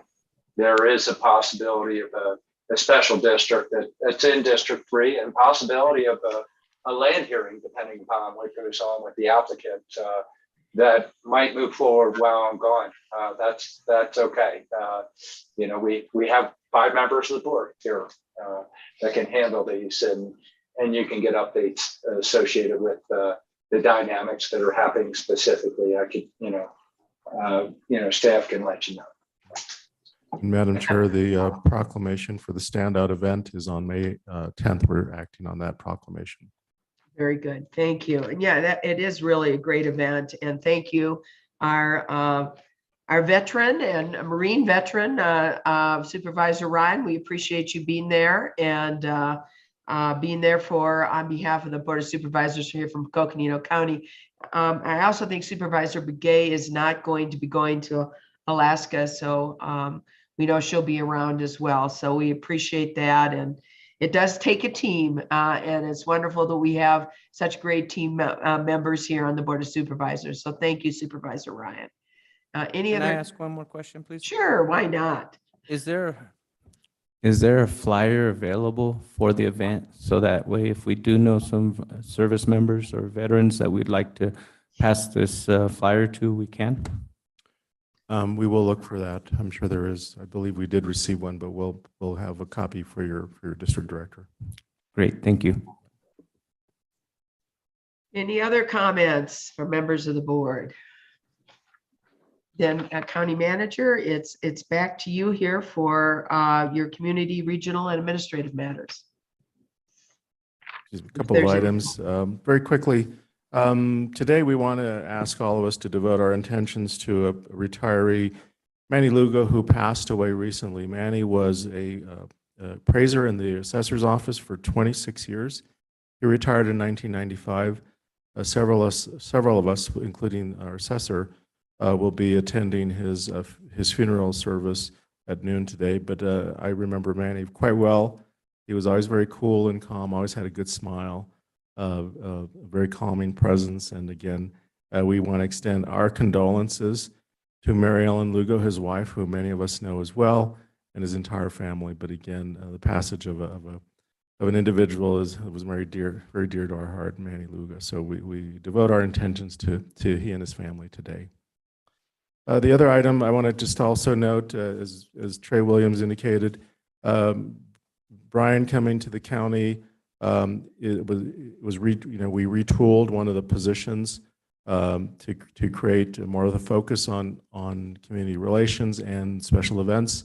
Certainly, we'll be looking at county-wide activities and really do feel very confident that Brian, as I said, will hit the ground running, but also provide support and assistance and talent to Trey in the areas of community relations, marketing, et cetera. So really want to appreciate Trey for this selection because, again, another good member to the team. And then finally, we announced yesterday Mr. Andy Bertelson will be coming back to the county from the city of Flagstaff.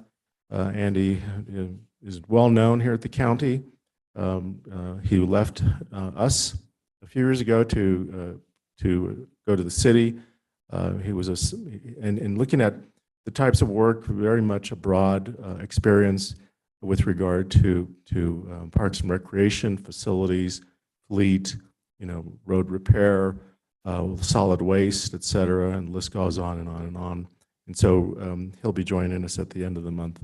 And at that time, myself and Lucinda and Sue and Andy will be getting together to identify how we will distribute the assignments, particularly the liaison assignments for constitutional offices, and then also direct supervision of some of our appointed department heads. But again, really want to thank Mr. Bertelson for considering us in returning back to the county. And Madam Chair, myself and we're together again, Sue and Lucinda can answer any questions that board members may have. Very good. And we're very excited to have Andy come back to the county. And it'll be great to bring him back with the team. So looking forward to him joining the Coconino County family as well. And then, of course, to Manny and his family, our greatest condolences, and appreciate you bringing that to our attention today, County Manager. So other members of the board, any questions or comments? Can't let it go on Andy, Andy's back. All right.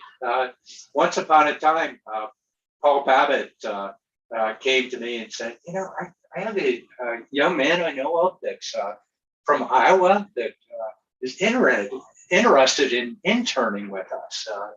And at the time, Paul and I shared an administrator, and that was the beginning of Andy coming over.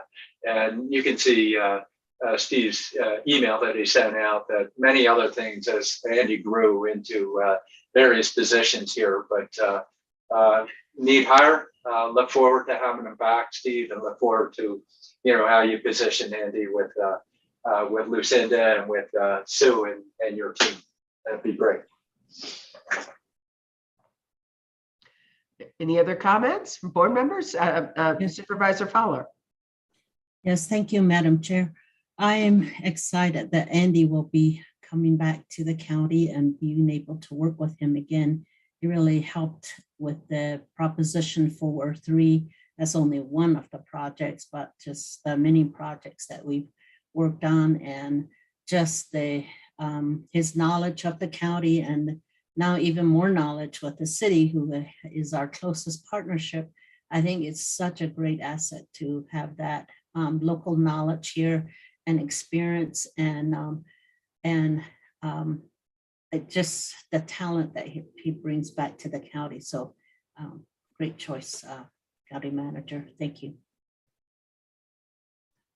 All right, any other comments? If not, we are moving to the, I believe, County Manager, we are on 16 roundtable of the board. Is that correct? Yes, Madam Chair, roundtable back to you. Very good. And so I'd like to, if we can, start with our Vice Chair, Geronimo Vasquez, District 2. Thank you. I'm starting to get used to going first all the time. I guess that's what happens when you're vice chair. We'll go ahead and mix it up here soon. In fact, after you, it's gonna be Supervisor Fowler. How's that? Not a problem. I don't mind it. So it's been real busy doing the recovery from the tunnel fire. I've had the opportunity to tour it with several different staff, most recently with Lucinda Adriani and Chair Horseman, to see the damage and really get a tour and a sense of how the current fire impacts future potential flooding from the Schultz fire burn area. And so that was very enlightening.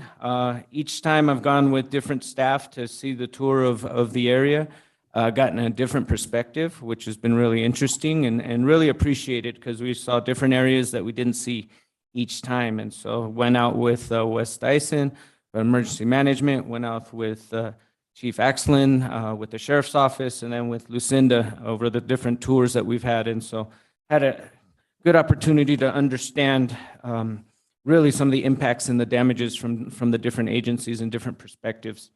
I also had the opportunity to attend the Summit Fire Board meeting.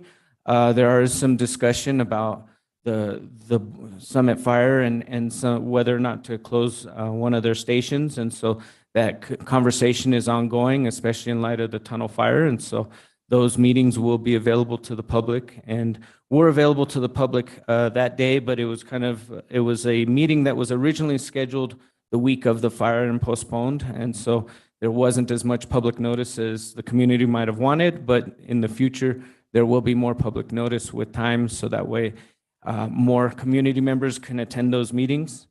I also had the opportunity to attend a NACOG meeting here in Flagstaff in person for the first time, second time since COVID. So that was really interesting, meeting with different elected officials from around Northern Arizona and just getting an update on where we're at with different programs offered by NACOG, such as the Head Start program, affordable housing programs that are provided, and also rural transportation, of which I'm on their committee. I've also had several opportunities to drive the burn area and speak with different residents affected by the fire and hearing some of the different needs and then relaying those needs to our staff so that we can attempt to address them and make sure that our residents feel heard and feel that the county is there, in particular myself as their supervisor, to help support them during this time of need and the continued efforts. Again, if you're interested in supporting our residents, please reach out to the United Way. And if you are an affected resident, please reach out to our call center to get the services that you may need. I also had the opportunity on Friday to attend the Flag Shelter Crown Hotel opening. That was really cool with Chair Horseman. It was nice to see that project come to fruition and to know that 58 people have the opportunity to have at least temporary housing as they transition into more permanent housing. And so that's exciting as the second of these facilities that I'm aware of in Flagstaff.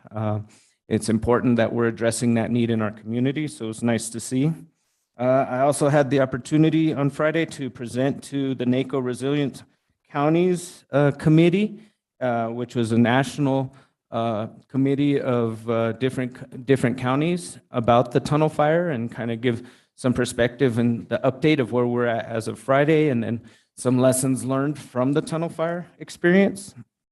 And then Saturday was a really, really busy day. Had the opportunity to go to the CHOC, Coconino County Hispanic Advisory Council book drive at the library, and then went to the STEM City event and got to see all the different cool school projects and displays, and also some of the community partners that are pushing STEM in our community, and that was a great event. And then in the evening, had the privilege and honor of attending the Viola Awards and presented the Community Impact Award to Tinkertopia. So big congratulations to Tinkertopia for all their hard work working in the community. It was especially special for me because I worked with Tinkertopia several years ago with our after-school programs at Killups, so it was kind of cool to be able to present them their award. And then, let's see, I think that's all. So it's been a busy week, and I really appreciate the support of the staff and of the residents going through this. The tunnel fire has been very draining and taken up a lot of my time, but that's why we're here, is to be there for our constituents and be there in support of our communities. So moving forward, I look forward to collaborating with several of our county staff and partners and community members as we go through this recovery phase. Thank you. And thank you, Supervisor Vice Chair Vasquez. And I was going to turn it over to Supervisor Fowler to mix it up a little bit. However, Supervisor Fowler is getting things ready for another meeting that she is involved with here over the lunch hour. So she's not on. So I am going to ask Judy Begay, Supervisor Begay. Thank you, Madam Chair. It's been a challenge, I guess, due to the fire that's happened. And I think there was, and we all took it well, meaning that, you know, there were a lot of services that were provided to the families, and that there were things that were available to them. And there were a lot of areas that the county board of supervisors were involved in, and also the staff, as far as working with Navajo Housing Authority to secure housing, and also the Navajo Twin Arrows, you know, so things like that. And then also the Salvation Army, and also the church at Donny Park. There were lots and lots of donations, all the way from Pendleton blankets. I mean, there was a lot of Pendleton blankets that were given away over there. And then also a lot of supplies, cleaning supplies, and also clothing. And they still had like 2 full tractors, trailers full of supplies that were not even unloaded at the time. And there was a lot. So I was really thankful, and being out there just talking to the people about the effects that they've had, you know, experiencing their homes burning down and things like that, you know. And just the matter of talking to them, they felt a lot comfortable knowing that, you know, that the Coconino County staff and the Board of Supervisors are there, you know, to assist them in any way. And then also other community members that are out there that were available. So all in all, you know, I felt that, you know, we really did a lot to help the families out there. The other aspect of this whole thing is that we're working on a ceremony. And there's going to be 2 phases, and this is where we would need all the help. And phase 1 would be the cooling of the earth and the hogans, or the homes of the people that were affected. And then also the staff, as far as phase 2 of that part. But the first phase would be the cooling, and we're waiting for the fire to completely go out, to schedule a date and time to do the cooling ceremony. So that's happening. And then the second part would be the Beauty Way. And the Beauty Way is, we're working with Native American for community action, the NACA, and then also, and then others that we feel that the medicine people, and also a couple delegates, Otto So and also Delegate Walker, on the second phase. So that's where we're going to try to see if we can get all the resources to get together with the help of the Navajo Nation and also county, and getting all the supplies, materials that we need, you know, for that ceremony. So once that's happened, then, you know, we should be going back to where it was, you know, where we were started with new homes or whatever. However, we're going to help. So then that was the bulk of the last 2 weeks, just dealing with that. I've had phone calls late at night where people just wanting to talk, doing a lot of referrals and things like that. So And then also the other thing that I'm dealing with was in my office was in the southern part of the county, there are concerns that have arisen, and those are concerns that we're addressing at this point in time. So that's the report. Thank you. Thank you, Supervisor Begay. Supervisor Ryan.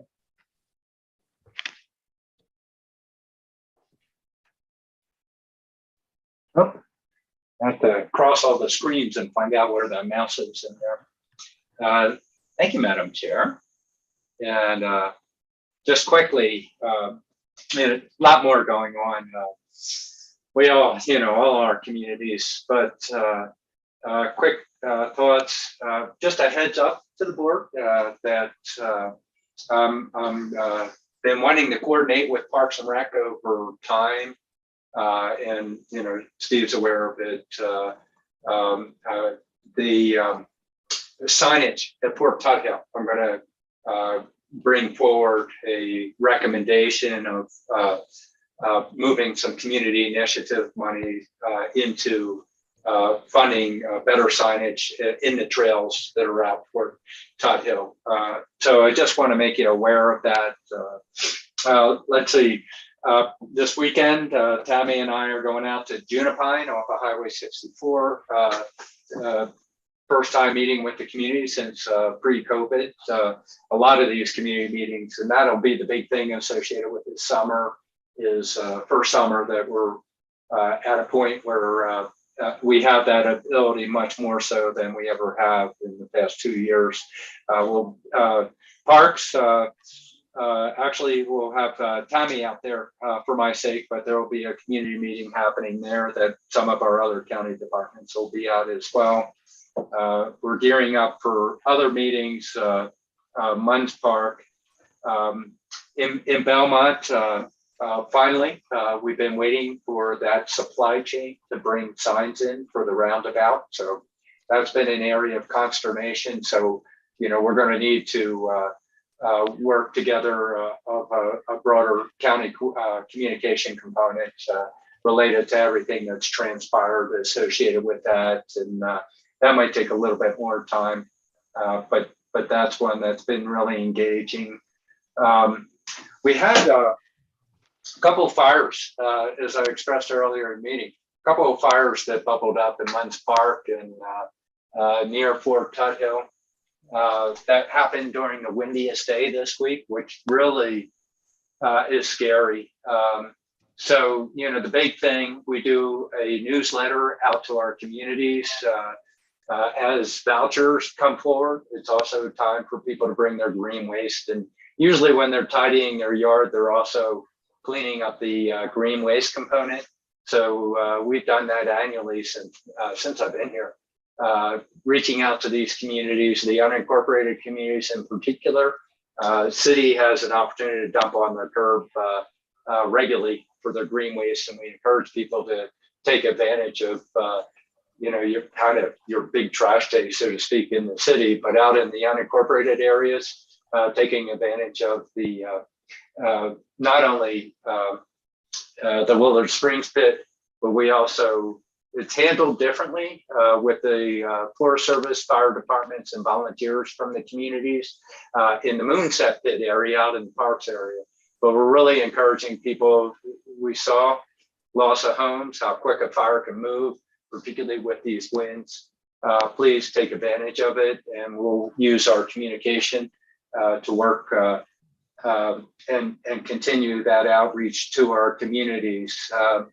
And so they're just quick elements. The other piece was I hiked my 4-year-old grandson into the Grand Canyon to join his family.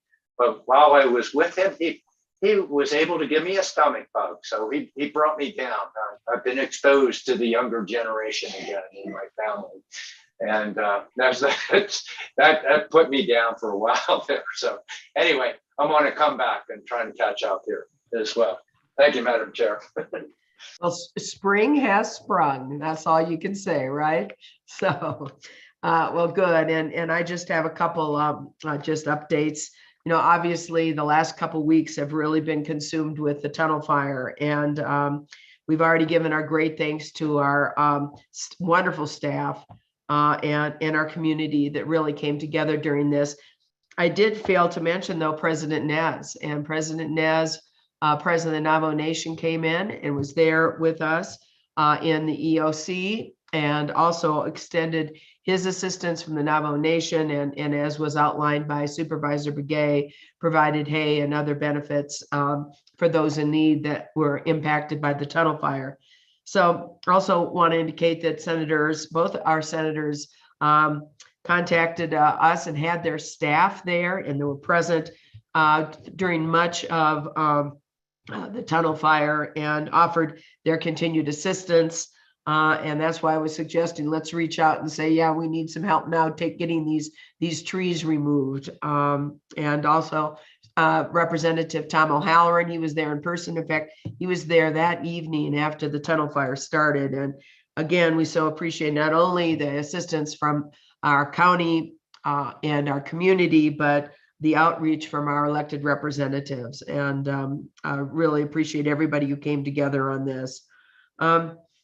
One of the really good things I got to do this last week is I was able to visit my constituents and residents in Havasupai, Havasupai Tribal Council down in Supai.